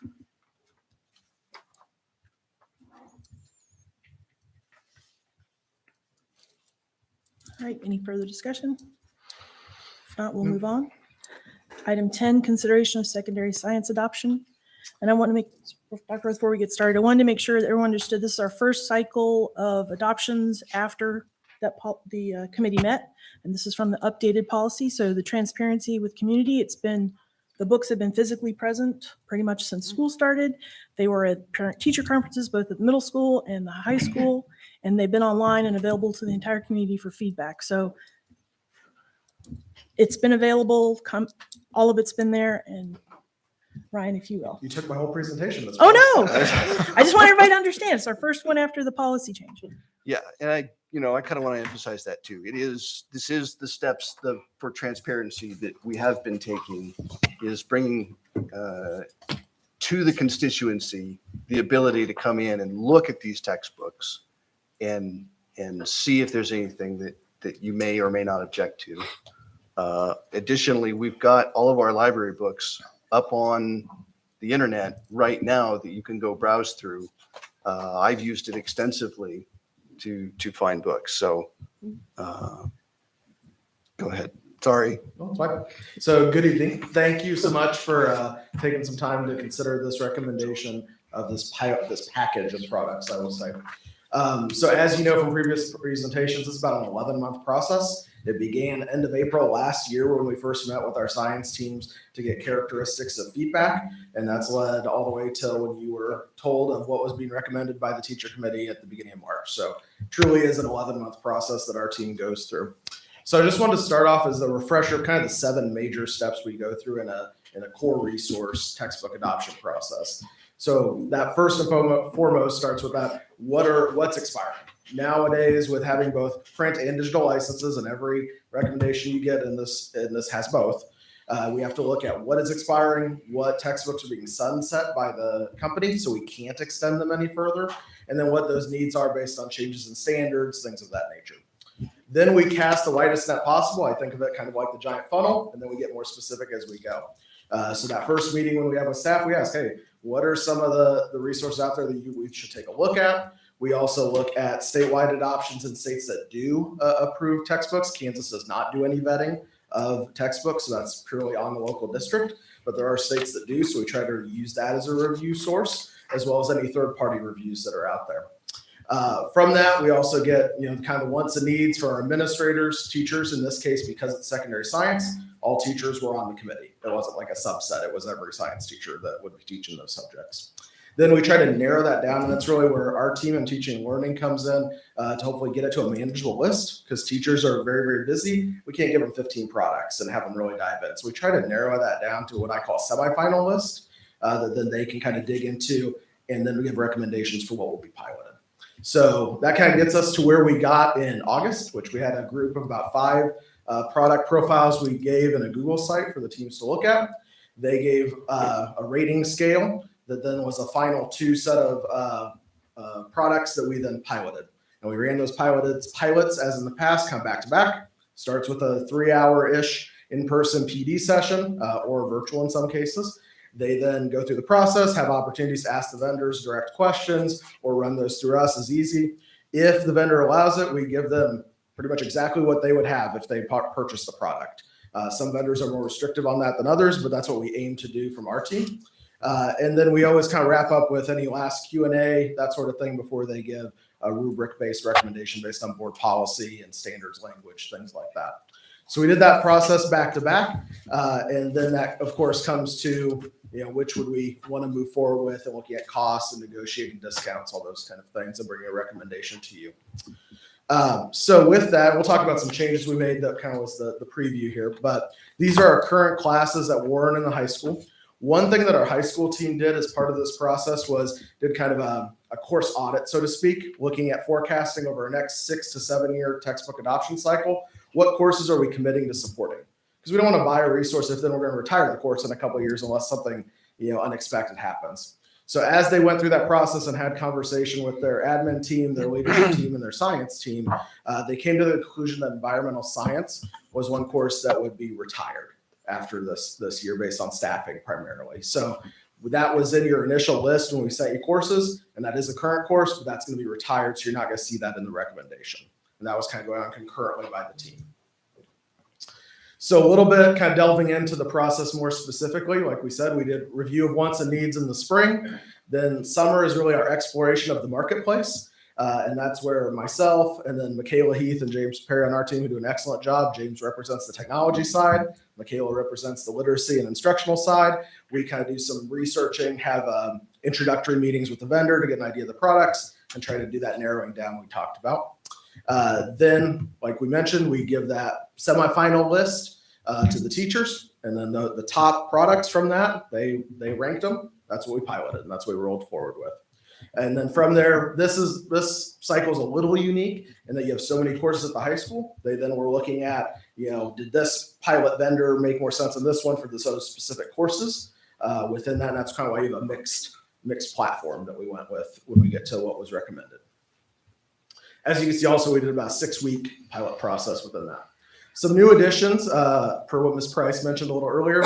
So we created an internal Google site for help the staff kind of navigate, because again, it can be overwhelming when you're looking at products and you haven't seen them before. So we tried to narrow down into, what's the standards alignment, what's the scope and sequence, what's the pacing guide, those kind of things. That's what they reviewed that we'd already curated for them, as well as kind of what's publicly out there by the vendor to narrow it down. We also, as you know about our public instructional materials site, we expanded that a little bit. So we have, if you go to that site, we have a table that has links for every single title, and it takes you to kind of some of those main public documents like scope and sequence, the website, things like that, as well as if you had come down here, we had a Chromebook set up where you could actually go into the demo site as well. So we tried to make that very transparent and organized it down to the course level and to the specific title being piloted. We also worked with Jake and the PR team, of course, on kind of the social media blasts. We put that out on Facebook and Twitter a couple times through Jake's team, as well as in those board FYI updates that you received throughout the process. And then we had a display table of whatever pilot window we were in up here at the boardroom. And then when it was parent-teacher conference time, we took them down to Warren in the high school and had those laid out there. And then had a nice flyer where they could access that, and QR code where family members, community members, whoever was looking at it, could access the site, as well as a feedback form. And that feedback form we collected responses on all the way through today. It's still active. I'm going to turn it off after this presentation. And we submitted any responses to the teachers before they finished their rubric for that cycle. So about a week or so before the rubric would be due, we would say, here's the data that we have, whether it was student, and it was anonymous, student, community member, parent, etc. We would submit that to them to help inform their recommendations as the ones that would be using it.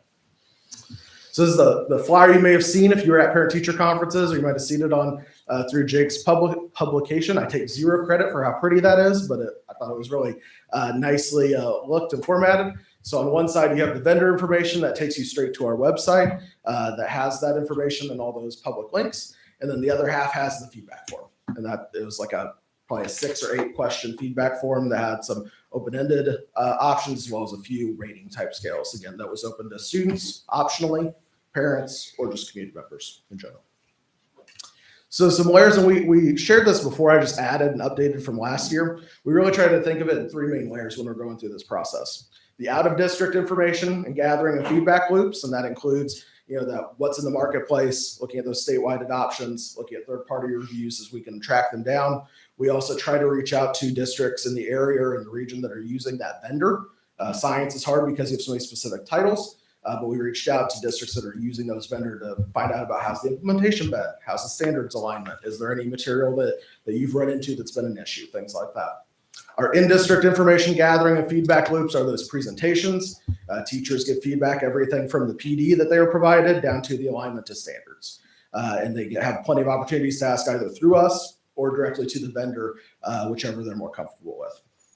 And then on the public side, kind of blends in with what we talked about from out of district. We also did a presentation at our district site council. I know building principals shared information with their building site council as well, just again to encourage that transparency and that opportunity for feedback. And then all through the peach jar and all the social media and all those things like we mentioned. So really tried to take a lot of the process we put in place a few years ago, but really made it even more transparent. Like I said, we had the display here up, I think it was end of September for the first round of piloting, and the website has had both products up the entire time. So with that, here's kind of what it looks like if you went to the website. All those are hyperlinks, so you can then go in and explore what was piloted throughout the process. And from this and all those fun steps we just talked about, here's kind of what we came up for a recommendation. And these were the highest recommended products for each of the courses, of course. So for middle school, we have HMH Science Dimensions. They currently are using an HMH product. This is the updated, newer version, better tools and those things. It's based on a 6-year license, physical class sets that are meant to be treated as non-consumable, and then one-to-one digital licenses. So they'll have those physical materials as well as the digital access if they take their Chromebooks home. We'll have, of course, implementation, professional development, and then we always try to work in follow-up support options. So that could be a half-day coaching day or during a PLC time. So if they get 6 to 8 weeks in and they're stuck on some component or some area, we already have that paid for. We can bring them in to give that support. Or if they're good for year one, but then in year two, we turn over and have new science teachers, we could use that for that option too. So we try to have follow-up built into those contracts as well. For high school, a little more complicated. Big credit to Mr. Vanek and Mr. Olison. They helped really be the bridge between our team and the teachers to help facilitate this process. So they took the McGraw products, the Savas products, the Kendall Hunt, and the Cengage, because they looked at 4 different vendors depending on the course. And they basically had a family meeting to say, okay, what is going to be the best fit for us, knowing that we don't want to have too many different platforms. We want to balance those needs and wants, but have the best content available. So from that, they came up with this package, so to speak. And so you have McGraw-Hill in your top section for your integrated physical science, chemistry, physics, and then Savas Pearson, which is one company. Pearson's the higher ed, Savas is the K-12, has the biggest set there. And then forensic science, which is kind of a unique course that the kids really enjoy. We treated that one almost separately because it's kind of a specialized course. So that one, that teacher went with Kendall Hunt and was very excited about that product. So all in all, they still all have 6-year licenses, all have a combination of the physical textbooks or class sets, teacher's guides, those things, and one-to-one digital licenses, as well as, again, as that implementation PD, as well as follow-up option as well. So all those will have those built into that process. So with that, that kind of gives you the whole package. Really wanted to take more time today talking about the process because we've talked about before. I think we've had some exciting pieces to encourage that transparency, and just leave it up for any questions you might have. Thank you for your presentation. Oh, thank you. I was just going to mention those 2 books that we talked about in person back in January. I did take the time to sit down and read through every textbook that you put out in the lobby, and that's helping me stay up with current education. There's plenty of books out there, so you'll be busy. So the Essentials of Human Anatomy and Physiology, as I discussed with you prior, had a 2-page spread on mask wearing, which is highly debatable. And so I was not a fan of that. And then also the Chemistry and Molecular Approach, that book by Pearson, the very first page is their DEI statement, and that's also controversial. And so I pointed out that I wouldn't support those 2. So is anatomy class, is that considered porn? I'm going to refrain from answering that one, Mr. Carney. It's a course that's been in place for years and years. Oh, okay.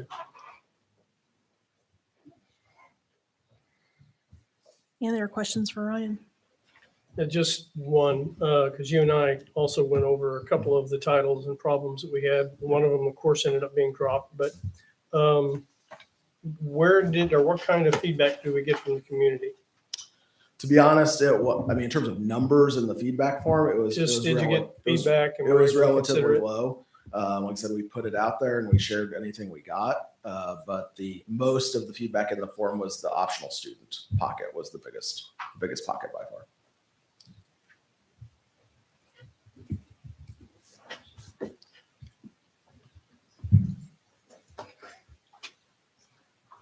I'd like to make a motion to approve the recommendations from the district. Do we need to go through the prices on each of those, Beth? Or just the total package as presented? The total cost of $259,582.31. Second. Okay. We have a motion by Ms. Wells, a second by Ms. Murphy to accept the secondary science adoption as presented for the total of $259,582.31. All of those in favor? 6-1, thank you. Thank you. Thank you, Ryan. All right, moving on to item 11, Superintendent Report. Dr. Rose. Just have one thing. We have a retirement, and the gentleman is too humble to be recognized, but I think this is worthy of recognition. Mr. Kevin Morawski, he's retiring after 44 years in our district. He works in the maintenance department.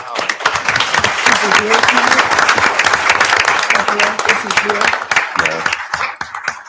Kevin wouldn't show up for any public recognition.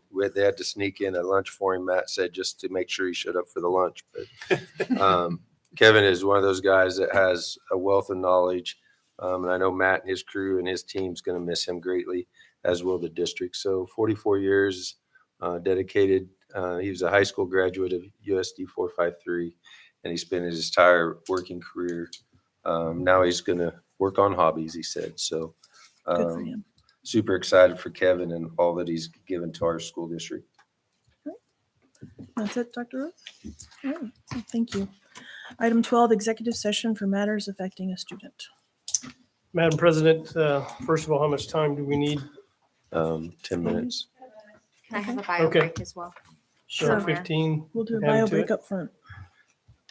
5 minutes up 40. front. Okay. Madam President, I move we go into executive session to discuss matters affecting a student pursuant to the exceptions relating to actions adversely or favorably affecting a student under the Kansas Open Meeting Act, and that we return in open session this room at 8:40. Second. The board will invite Dr. Roth, Amy Sloan, and board attorney into the meeting. All right, motion by Mr. Powell, second by Ms. Murphy to go into executive session for matters affecting a student. All of those in favor? 7-0, thank you. Please take your bio break up front and then go to the conference room.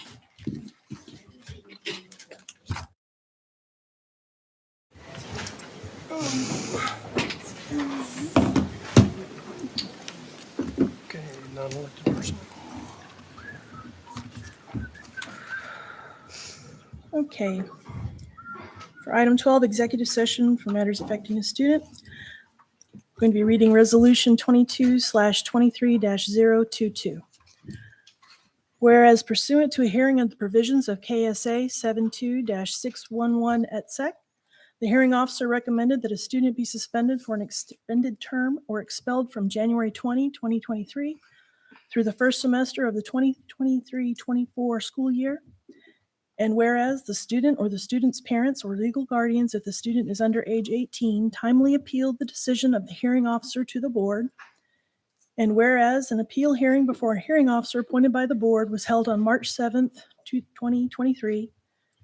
And whereas the hearing officer who heard the appeal submitted a written opinion containing findings of fact and conclusions in this matter and recommended that the student may return to school beginning the second semester of the 2023-2024 school year. Whereas the board has received no additional evidence in this matter, and now therefore be it resolved that the findings and conclusion of the appellate hearing officer be adopted by the board, and that the extended term suspension or expulsion of this student in this matter be affirmed. So that is the first motion. Second. Okay, motion by myself and a second by Ms. Wells to adopt the following resolution for 22/23-022. All of those in favor? 6-1, thank you.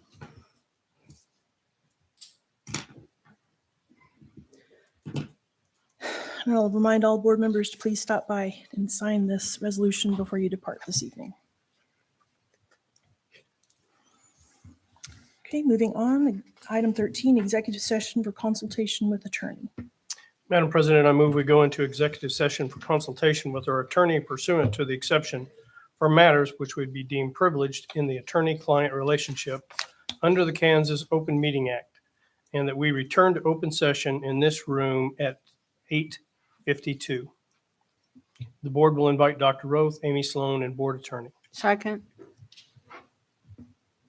Okay, we have a motion by Mr. Powell and a second by Ms. Murphy to go into executive session for consultation with our attorney.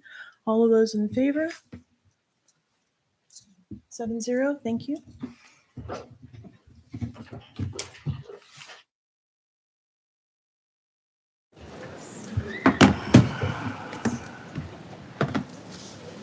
Yep, we hold on. All right, moving on to item 14, executive session for non-elected personnel. Madam President, I move we go into executive session to discuss non-elected personnel pursuant to the exception of the Kansas Open Meeting Act in order to protect the privacy interest of the individuals to be discussed, and that we return to open session in this room at 9:11. Second. All right, we have a motion by Mr. Powell and a second by Mr. Goodman to go into executive session for non-elected personnel. All of those in favor? The board will 7-0. invite Dr. Roth, Amy Sloan, and board attorney. All right, 7-11, or 9-11. I'm going to remember this. 9-11.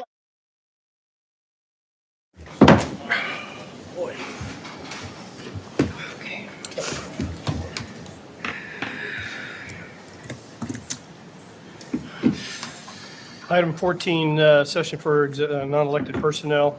The administration, we're making the following motions. First motion, I move the board approve the staffing report as presented. Second. All right, we have a motion by Mr. Powell and second by Ms. Murphy to accept the staffing report as presented. All of those in favor?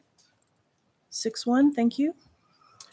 Second motion, I move the board to increase the paraprofessional starting hourly rate from $12.25 an hour to $14 beginning August 1, 2023. Second. Who's second? Can I second it twice? 3 Exclamation times? points on that one. Yeah. For our second motion, Mr. Powell, second by Ms. Murphy, to raise the classified rate to 14 an hour. All of those in favor? 7-0, thank you. Madam President, I move the board to authorize a pool of 4.4% for classified staff raises and a pool of 2.5% for administrative staff raises. Second. All right, we have a motion by Mr. Powell and a second by Mr. Goodman to establish a pool for raises. All those in favor? 7-0, thank you.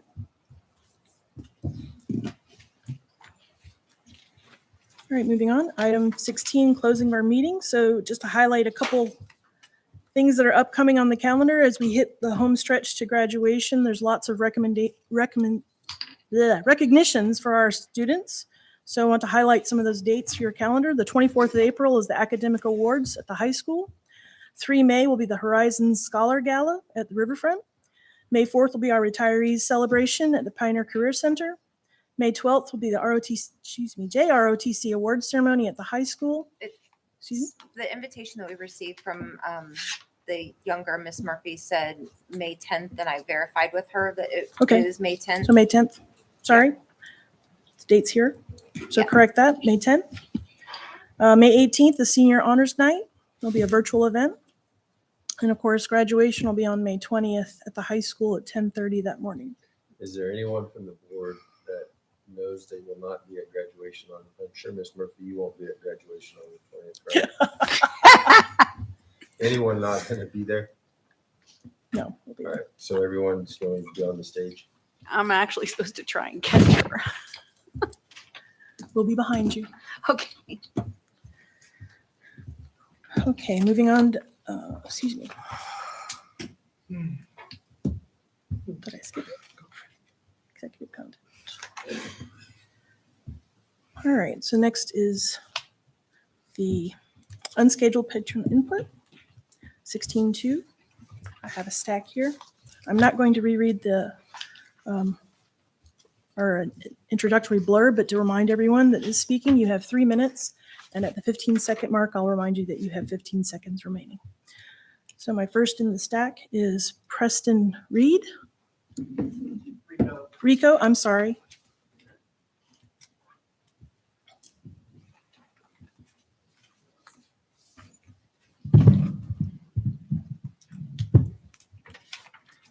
We should not be up here today fighting for the basic rights of students of USD 453 or anyone of that matter. How different are you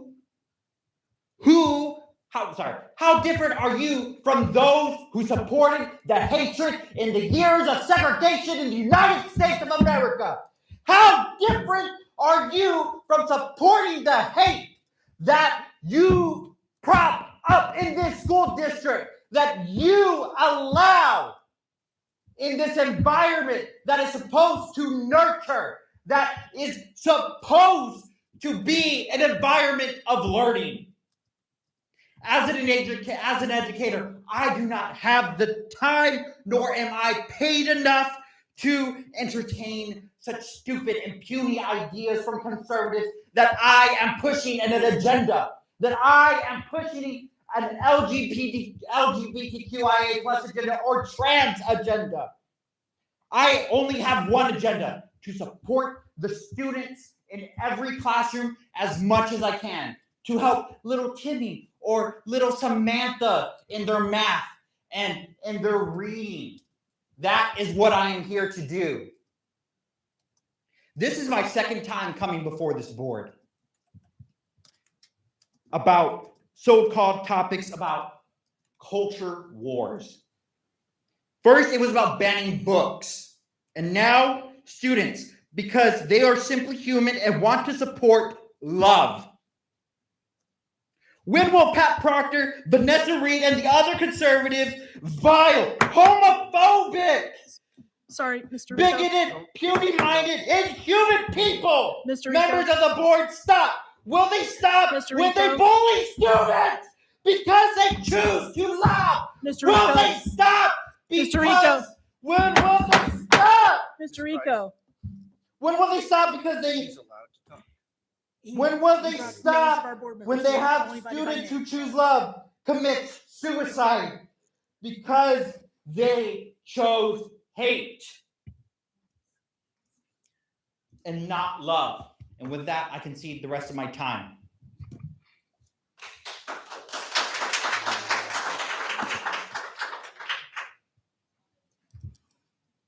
Just want to remind everyone, please, no names. Ashley Johnson.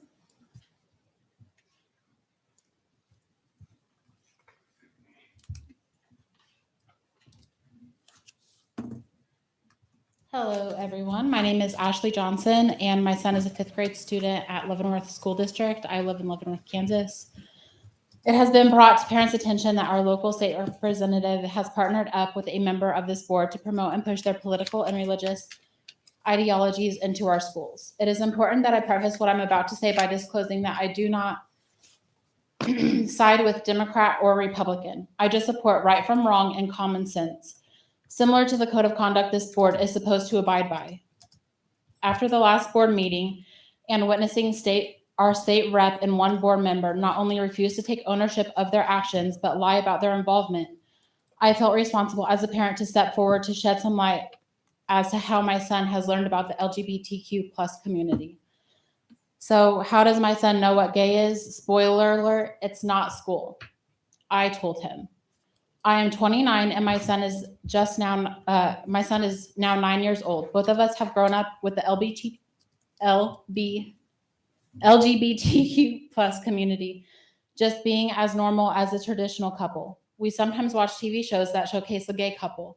We see women hold hands when we go shopping. It's on social media, it's on billboards, and it's even within our own family. While my son has subconsciously known about LGBTQ couples, it wasn't until this year when we drove past a house with a pride flag that the conversation happened. My curious child asked what country that flag was for. That's when I explained to him that it didn't represent a country, that years ago people would exclude and bully others just because they fell in love with another person who was the same gender as them. So they had to come together as a group to support one another and fight for basic human rights with their allies. I believe most parents could agree that our kids learn a lot of things outside of school.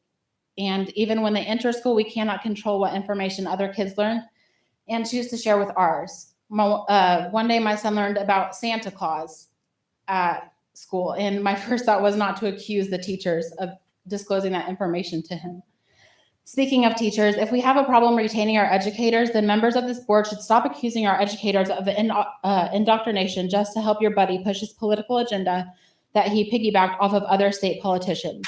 Neither one of you thought your actions consequences, including any hate or possible danger that you would be creating towards an innocent librarian or a child. And the librarian and child don't have the same luxury of having police officers escort them around. So lastly, if the first thing that comes to your mind when 15 seconds when my remaining. 10-year-old niece draws a pride flag is that her artwork is sexually suggestive, then you're a pedophile. Thank you.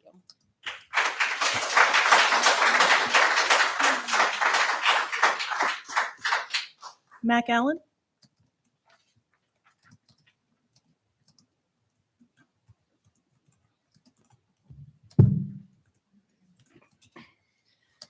Hello, my name is Mac Allen. I live on Fort Leavenworth and I currently attend Leavenworth High School.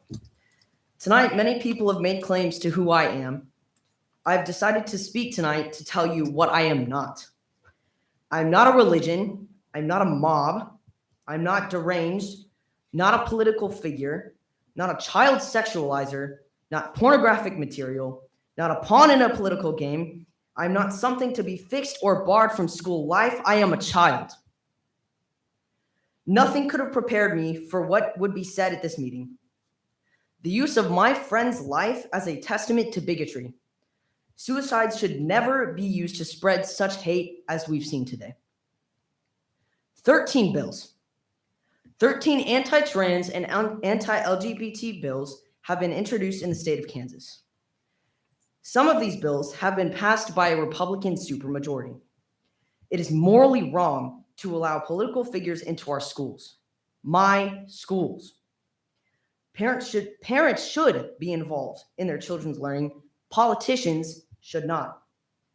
There have been talks about micromanagement within the board and what board members can and cannot do. As a student, I am not bullying you. Children's privacy is at risk when unapproved visits happen by board members and/or other individuals. A specific board member did attempt to contact me and make an informal meeting. Should adults be allowed to contact school counselors to set up informal meetings with children? Overall, please be respectful when I'm speaking. Thank you. Overall, I will not be erased. We will not be erased, and I will not stand for the hatred and bigotry shown by members of this board and the Leavenworth community. Students should not be subjected to fascism by this school board. Rainbows are not sexual material. Thanks.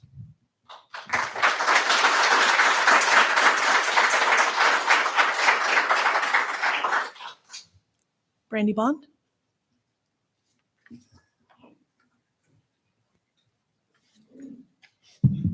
Good evening. My name is Brandy Bond. I live in Leavenworth, Kansas, and I work at David Brewer Elementary School. In regards to future board member visits, no one is saying that board members can't come in. We are saying that apparently there needs to be stronger guidelines to these visits. Board members coming in should not be disruptive and manipulate their visit to fit their political narrative. If there are photos that visiting board members want to take, then it should be taken by someone from our PR team within the district for use by the district within the guidelines of the permission slip signed by parents every year during enrollment. As pointed out this evening, anything displayed should cover all sides, just exactly as the library assignment did. This assignment showed all students are welcome in the library. In regards to purchasing of library materials, I hope that the board works hand in hand with the district library staff to create purchasing guidelines. Our librarians have the training and degrees when it comes to collection development, and they would welcome conversations with you to be part of that process. Thank you, Dr. Roth, for supporting our staff and our students and protecting us.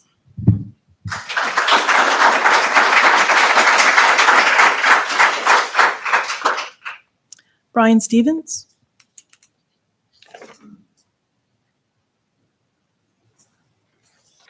Hi, Brian Stevens. I live here in Leavenworth, Kansas. First, I have to say, and I talked to you beforehand,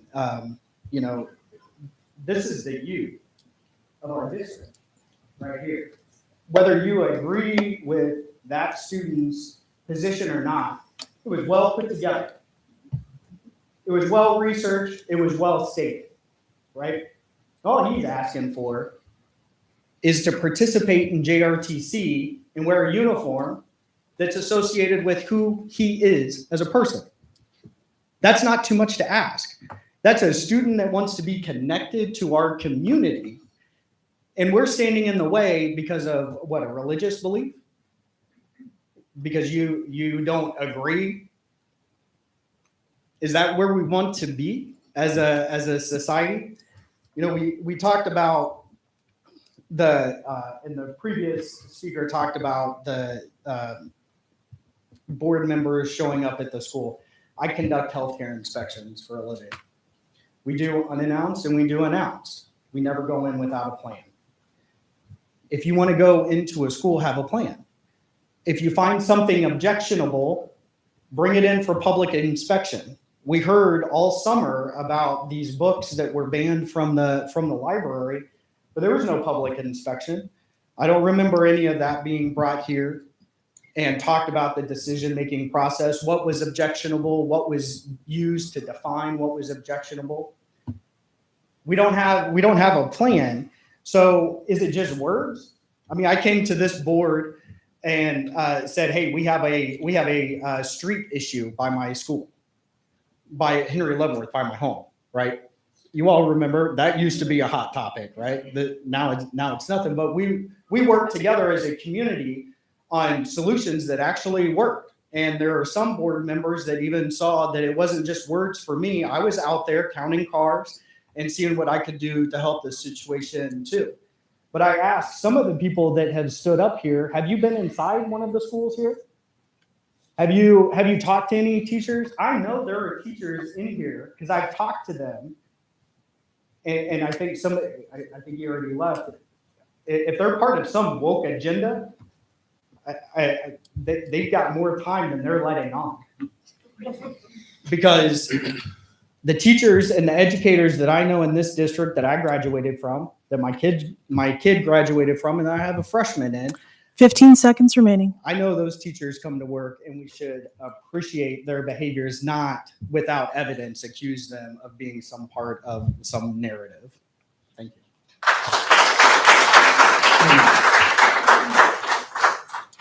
Derek Robinette.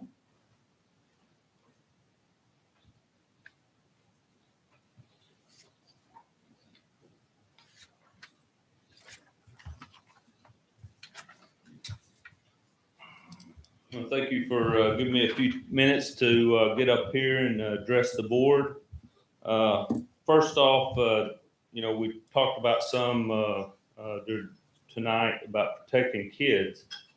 And I think that goes along with protecting them despite what their parents or the kids may want or prefer or think is appropriate. So I got a question for you. Is what you're exposing the kids to having a positive moral or ethical influence or not? Another comment I'd like to make is truth is not objective, contrary to what some in our community or society may believe or think today. This board is charged with oversight of the schools and its employees. So I think unfettered access, should be allowed with 48-hour notice or whatever, kind of like you had the discussion. Primary purpose of education of our schools is to not focus on social or cultural platform. It's not to serve as a platform for culture or social issues. Should be focused on reading, writing, arithmetic, U.S. government, social studies, all of those things that's going to set that kid up for success. Okay, provide them with the knowledge necessary to be productive members of society, jobs, pay taxes, community involvement, things like that. To me, parents have the responsibility of discussing social and cultural issues that's been discussed here today, not the school, and not on school time. And I don't want my taxpayers being used for that. So introducing any sexually explicit material is not education to me, but perverse. Okay. Additionally, I'd like to recommend the board require notification prior to display of offensive material, prior to posting it or using it in the classroom. And it doesn't seem like that process that's in place now is been successful. I'd also make a comment. The process should not include just one individual as a decision maker when you have controversial stuff like that, because you're going to have one person that's on one side of it and another person on another side. So if you have some sort of checks and balances there, I think that's a better than just leaving it up to one person, right? Because that puts a lot of responsibility on the teacher and everything else. Lastly, Dr. Roth, you stated you would always err on the side of the school and the students. Sorry. I'd ask that you err 5 on the seconds side remaining. of truth.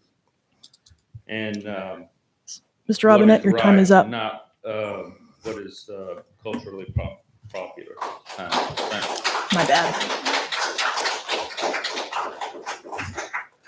Sorry. Eric Price?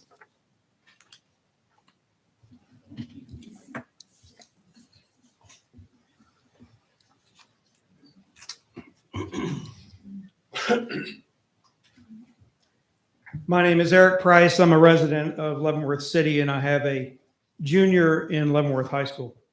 It is sad that we have a local politician making political hay at the expense of our students, aided and abetted by a member of this board.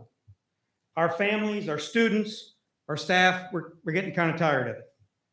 Don't get me wrong, folks in this community can live with differences of opinion, differences in moral frameworks, and differences in political stances. We've been doing that as a community for nearly 200 years.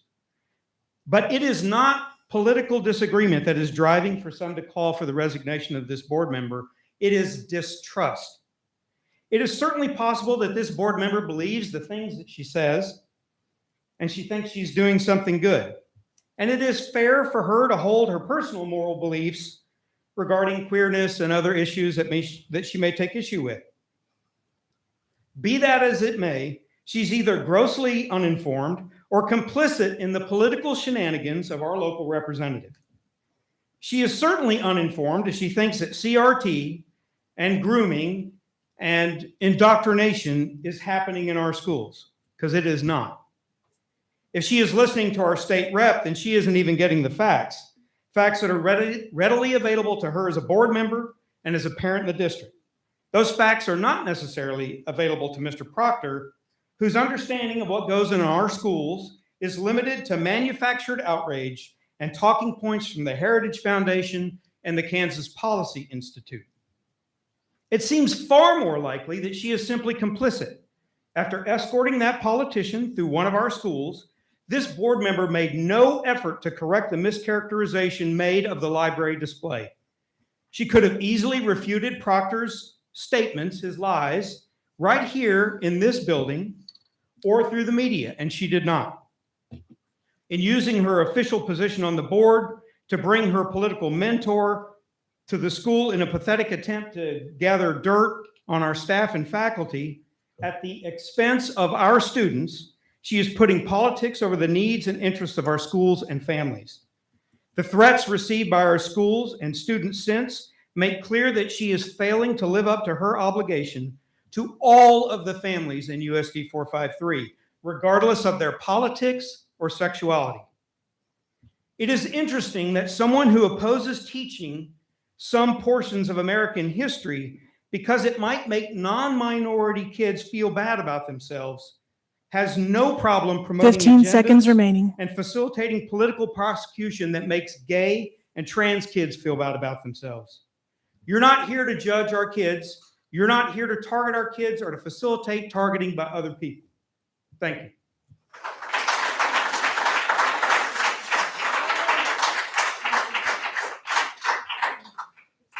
PJ Wells?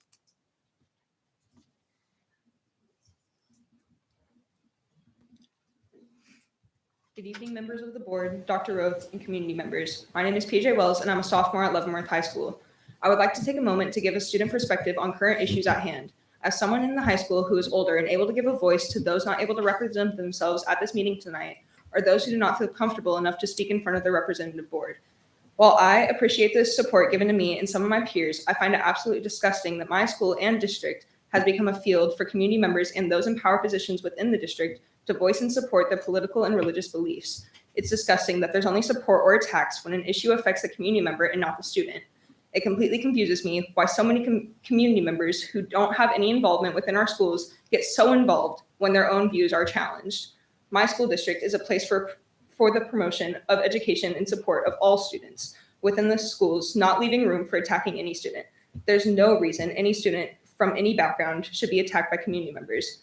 I'm not here to support any group that may be present. I'm just here to show the student perspective. Attacking those that may not have a background you support is not okay in an all-inclusive space that has a single goal of promoting student success and well-being. Thank you for your time and good evening.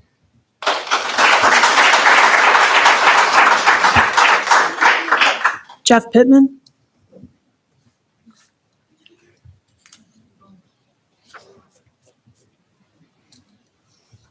I only get 3 minutes.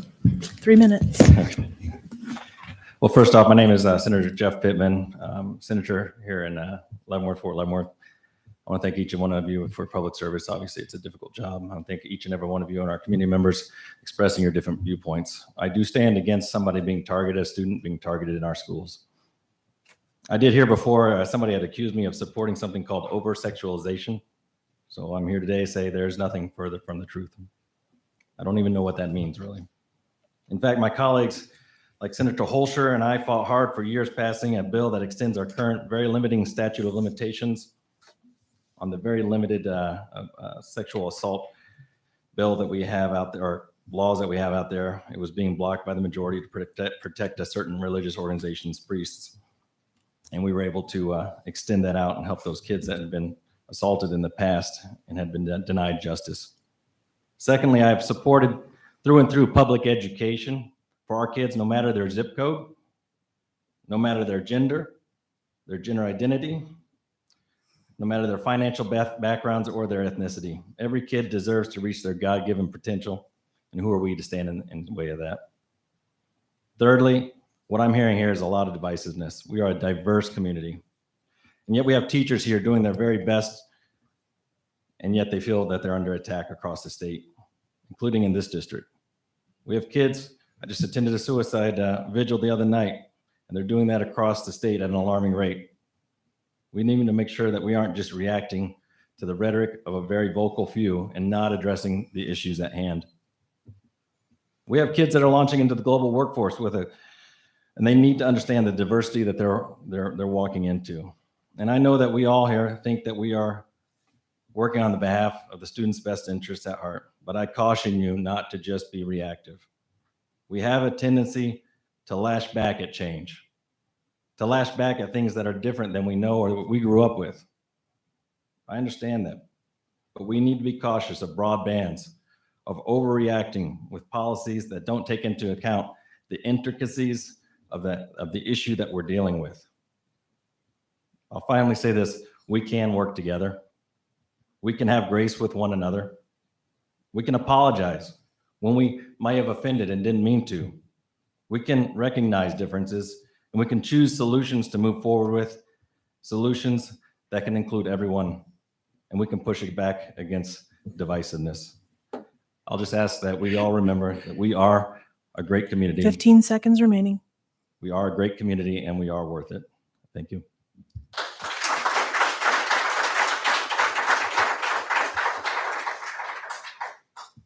Josh Winter.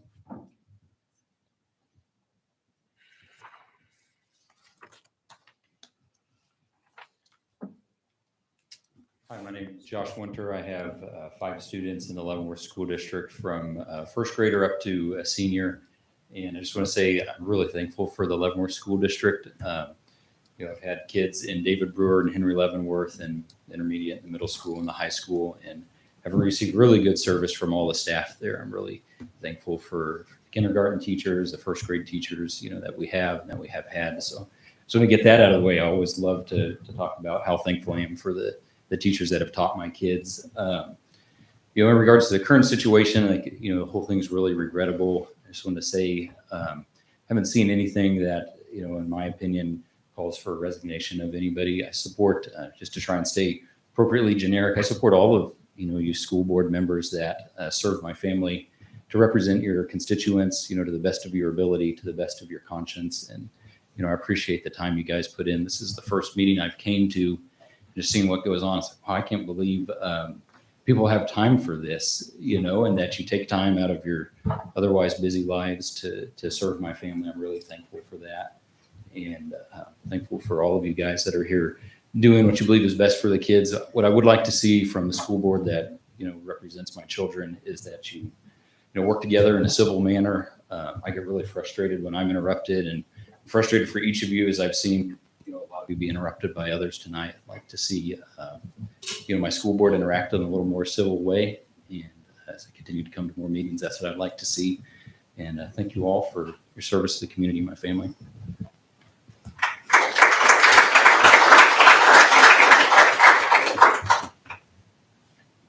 Storm Savage.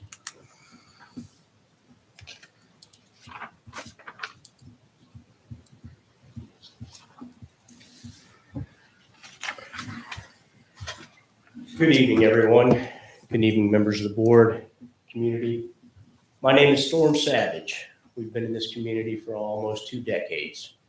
Had children that have gone not only from elementary on the fort to the community and now even within the state. So I have seen this community and where it has been, where it is, and where we hope it's going to. And what I'd like to ask, especially the board, is to please keep in mind, what is the purpose of education? And we're talking public education, elementary, middle school, high school.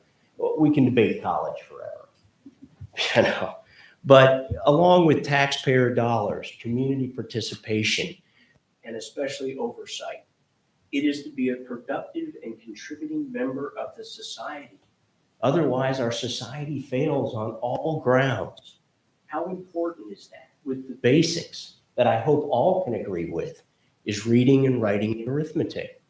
Without that, how does a student become not only a contributor to society, but to be able to get a job, to be able to go ahead and help others? But more importantly, along with that is ethics, morality, and values. These values, these morals, these ethics that contribute to that society are given by and dictated by God. For these virtues, these incredible required virtues, they're not open to debate. They're that important, not only to us, but they are issued by our sustainer and our redeemer, our creator. And to deny this is to deny the real truth. And that truth does not come hiding in the dark. That truth is in the light, and it's Jesus Christ.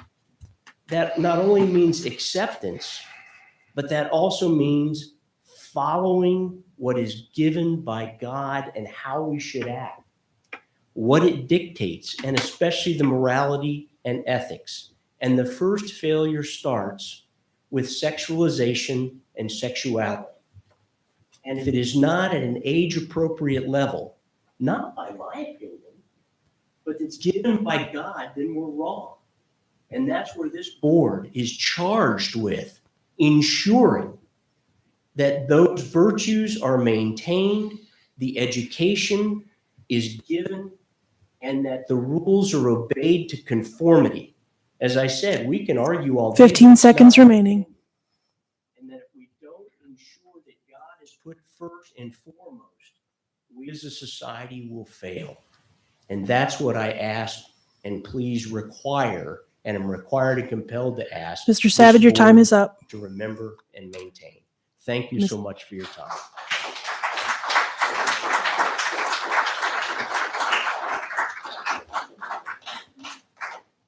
Moving on to item 16.3 is board member comments. Ms. Reed? Okay, here we go. So I want to respond to some things, and I was shocked by some and greatly saddened by some of the follow-up comments here at the end. I'm going to start with Mr. Pittman. I have known Mr. Pittman for several years. I believe to have a great working relationship with Mr. Pittman. In fact, I just worked with him this last week into his benefit with my own party. But if he doesn't know what over-sexualization of our students means, I will make sure to help him understand that. I once again repeat that no child was targeted. And I had bipartisan support when I ran for school board. And it is not my fault that certain people that don't believe with our schools having standards like protecting girls' sports may therefore distance themselves and come in disagreement with me. That's all I have to say on that. Mr. Price, KPI and Heritage Foundation. Awesome resources. However, I took issue with the fact that he said we had bad intentions when we visited. That's a flat out lie. This was not Mr. Proctor and I's first visit. The intentions of our visit can be seen in donations, and this is not the first time we visited a school. If we had bad intentions, then that would come from everything we did, which is not the case. It was simply that we were smacked in the face with sadness on our way out the door. To the student, Mac, I am glad I am here tonight to hear you in person. I am going to apologize to your face that I wasn't here last month, that I was home sick with strep. Our first contact, as you know, was from you emailing me through the district office facilitating that. And I just wanted to clear that up. I felt that message was a little bit confusing in your statements. And I once again would have to agree with Brian Stevens, who I did meet for coffee when I was campaigning, because if anybody knows me at all, they know I love meeting with both sides of the issues of everything with anybody. And I think everybody should do that. And so Mr. Stevens and I agree on the fact that Mac is, in my opinion, an amazing young individual. And I think you have great things in your future. I think that's it on those kind of things. So I'm going to get into my prepared bit. Okay. Thank you to the district staff members and Leavenworth families who have worked on building positive relationships with me for over the last 16 months. In January, Representative Proctor and I had a great visit to David Brewer. However, there are individuals in this district and some fellow board members who have proven their unprofessionalism. They will go to extremes to silence people who do not fully agree with them on issues, including the over-sexualization of students as young as 6 at David Brewer. These individuals have proven that they want to hide their agenda from the public, including the taxpayers who pay for public schools. A board member should not have to ask for permission to visit a school. Any policy regarding board members visiting schools should grant board members access to any part of the district at their individual discretion, period. As board members, we must be able to focus on what's important. Are the students' workforce ready? Can they go to college without having to take any remedial coursework? Are they excelling above Kansas state standards to be competitive at every grade level in the nation? Thank you to all those who prayed for me and have stood by me during this time of senseless attacks. Our community deserves better. Our great staff deserve better. But most importantly, our children deserve better. I campaigned and was elected to improve this failing district by bringing needed change. I am extremely thankful for the progress I have achieved during my time on this board, and I thank God for every monthly success. Thank you to everyone that came out tonight in support of what is truly best for the students.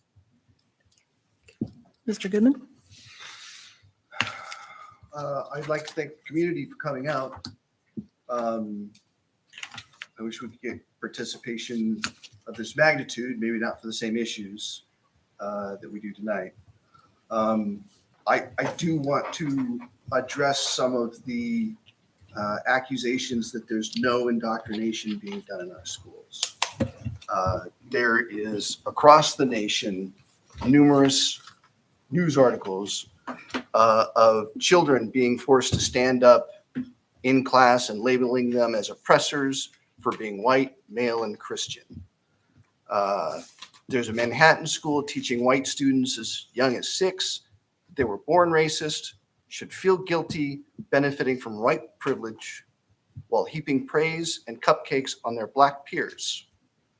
They are literally segregating children and indoctrinating them in these schools. Manhattan, I've got it, the article if you want to see it. I'm going to tell you my own personal, my children were taught the 1619 Project, which, as some of you know, is indoctrination. It is a false retelling of history and hews nothing close to the truth. It is not part of our curriculum, yet it was taught to my children. And I had to go in and deprogram them from the errors that are in this project. So I don't want to hear anything about there's no CRT in our schools. This happened, and there's no denying it. You can shake your heads all you want, guys, but it happened. It happened to my child. And what? So it's wrong is what it is. It's a false retelling of history. It's trying to paint our country as a racist country. It was not founded on racism. And so this is what we're here for, guys. This is why we put these policies in place, to keep stuff like that from happening. Now, I want the truth taught in our schools, not indoctrination, not political leanings coming from faraway places. So that's why we're here right now. That's why you all are here, because we're having a big tiffle in the country about politics. And I don't want it in our schools. I don't want it brought to our schools. I don't want white kids in our schools. I don't want black kids in our schools. I don't want Hispanic kids in our schools. I want Americans, one people. Okay? Is that so much to ask? That we put aside some petty differences and come together and find common ground. Unity is our strength. Coming together, not dividing us along intersectional lines and then pitting those intersections against each other.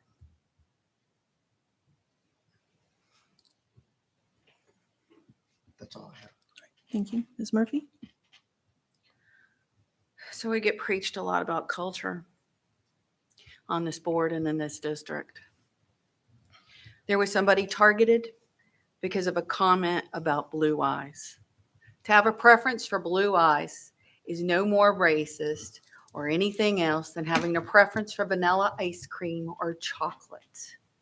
And as somebody who is of color, who has various religions in my home, I'm appalled that everybody wanted to target over that aspect when I asked for a sprinkling of humility. And yes, I asked for a sprinkling of humility. I was given a tirade about how it's fine for white men to have humility, but not women or people of color, of which I am a woman and I am of color, and I've left that alone long enough. So we all can do better, all of us. So while we're doing better, I'm going to remind people for the classroom, the hallways, students, administrators, teachers, that this district is opposed to bullying. Bullying is aggressive behavior, verbal assaults, provocative language intended to force you to do something you may not want to do, or guilt you because you've done something, including shaming, sarcasm, criticizing, name calling. I've heard a plethora of name calling in this room. A plethora. People putting down other people's religion, people putting down other people just because. Just because. That's wrong on all your standpoints. Demanding, raging, and threatening. And in some classrooms, this has become a frequent pattern of behavior. And it's only by a few, but that's all it takes. Maybe you remember the old analogy. It only takes one rotten apple, but it will rot the rest of that barrel. So start looking at yourselves before you come and start pointing your fingers. Because our kids see this every day, and we don't know what all our kids see at home every day. And there are many of us who have had our own battles and struggles. But then when you sit there and do this in the classroom, on top of everything else, you don't know what you could cause a catalyst for anyone. not your coworker, not just your child, anyone. And we have got to do a better job on bereavement. It was a little delayed this time, and my heart goes out to the family. I cannot even imagine having to deal with loss like that, as anyone should never have to deal with the loss of a child. So stop pointing your fingers. And remember, if you do point your fingers, while you're pointing like this, you got all these right here back at yourself. So stop, breathe, take a moment, and think. Because it's not just about your feelings. The facts are they're more than just yours or mine.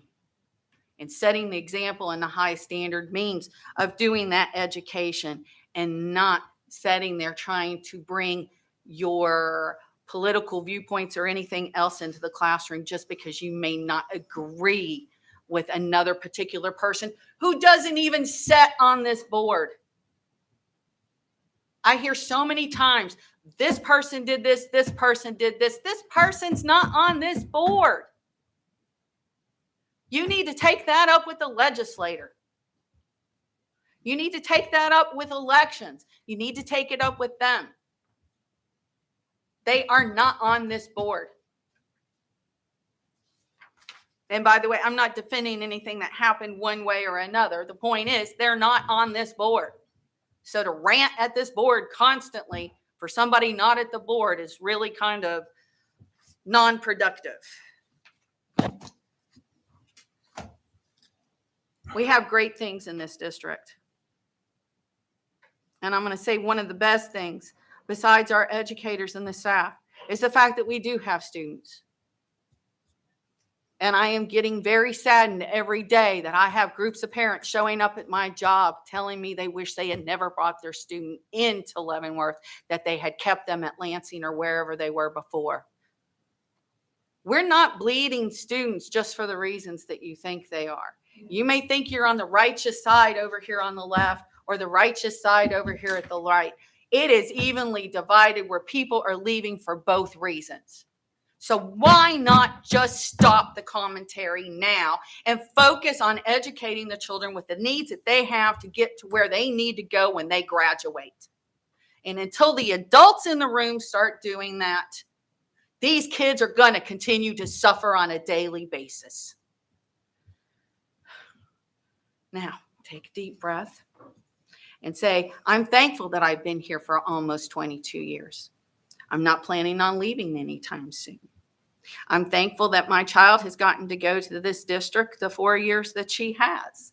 I'm thankful she had the experiences she had on the fort. I'm thankful that my granddaughter gets to go to Lawson and says it's the best place that she's ever been. It's the best school she's ever been to. I want to hear words like that coming from every child.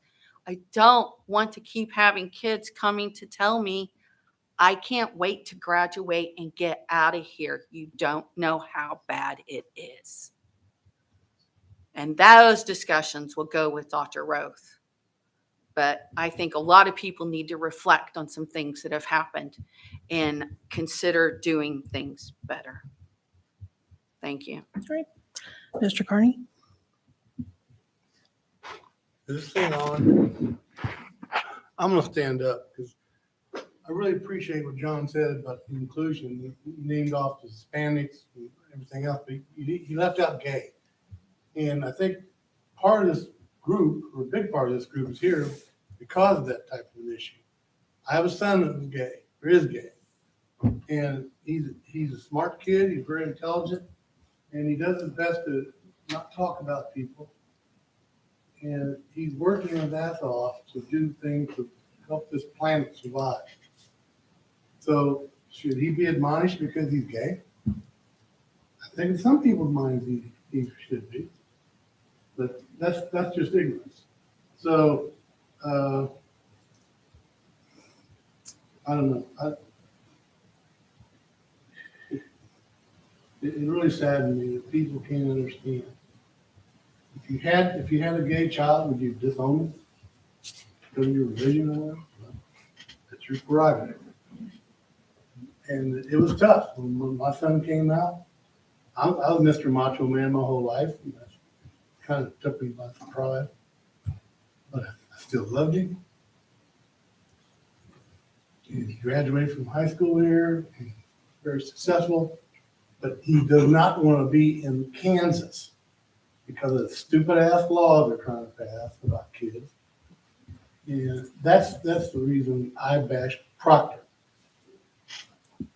He's the mainstay of the devil as far as I'm concerned. I rest my case. I hereby include gay kids in my amended speech, including any intersectional kids that need to be included in my statement as well. Or I hear what you said. I hereby include gay kids and any other kids. Oh, okay. I don't want Okay. division. I want The unity. fact it was left out and all these people here because of that issue, I just want to talk about it. Because I know a lot about it firsthand. My wife started the first gay club, I think, here at Leavenworth High. That's all. And it's remarkable how many kids were in that group. So they're human beings, just like all of us. We're all human beings. Nobody's perfect. Ms. Wells?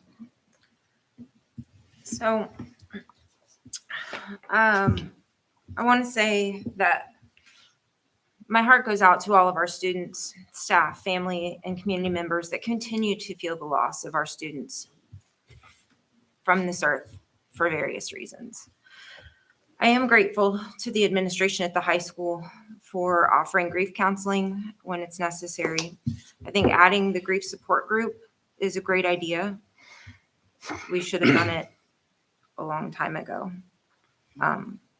Grief is hard and it's going to come. And do we know how long we're going to continue to offer services that are necessary? Well, all kids need to do is speak with their counselors, but as far as extra counselors coming in, we don't have them unless it's needed. And the numbers up to this point haven't, as far as students seeing counselors. All right. Now, school's a place to learn the basics. I get that. Reading, writing, and arithmetic. We've heard it over and over and over and over. It's our duty to make sure that each student has an equitable opportunity to learn. That looks different for every single student. 4 years ago, our district was making great strides into making those individualized education plans, digging down to find out what each student needs. That is being ripped away, and it's going fast. We need to be able to teach the whole child. The child can't learn if they're not ready to learn. So you can keep throwing raisins at them, but if they don't like raisins, they're not going to eat it. You got to figure out what part of the trail mix they get into. Is it the M&Ms? Is it the Cheerios? That's what our teachers are great at. We have to allow our talented teachers the ability to make valuable connections so that they know how and what each student needs to learn. I feel the system's changing to ensure that our students fail. We're trying to prove some point, and our kids and the future of our community is at stake, and it sucks. We have to stop. Let our teachers teach. Let them inspire. Let them help us as parents build the future of critical thinkers. That's all I'm going to say about that. I do want to say thanks to the generous gift donations that we've had this month. I thought Ms. Murphy was going to do that. Special thank you to the alumni class of 1964. I don't remember. I'm sure there's probably been other classes. 64, you guys have my heart now. Thank you for making sure that you, I'm not sure who sponsored that or if it was just left over from your alumni fund, but it's noticed and it's appreciated, and it will go to great use for our staff. I do have to regret I'm not able to be at the retiree celebration this year. I look forward to that. I am grateful to our staff for the years that they dedicate to us, not only our classroom teachers, but our maintenance staff, our cafeteria workers, everybody that is choosing to leave the district. I really hope that it is because you're just ready to leave and not because you feel like you have to leave because of the state of the district. I won't be there. It doesn't mean that I don't love and appreciate every single one of you. So thank you very much. that's all I have tonight. Mr. Powell? I don't think anybody would argue that it hasn't been a challenging time for our district for the past 6 months between student losses and trying to deal with that and other things. But I also, because there was a lot of dialogue, I hope everybody appreciates that there's probably no other country in the world that you can have a dialogue with so disparate, in some cases, differences of opinion. So I hope we appreciate that. If nothing else, what you didn't take away tonight is the opportunity to explore alternative options with the people that you live with every day.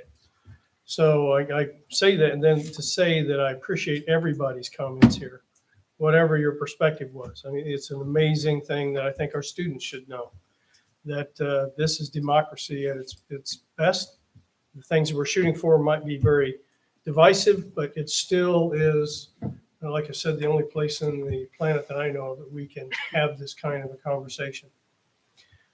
And I want to go back to what started this board with, and that is our bowling team and our other team, because it's about the students. And I hope that in all this discussion, what the discussion was important, that at the end of our discussions and the end of where we stood, it's what is best for all of our students.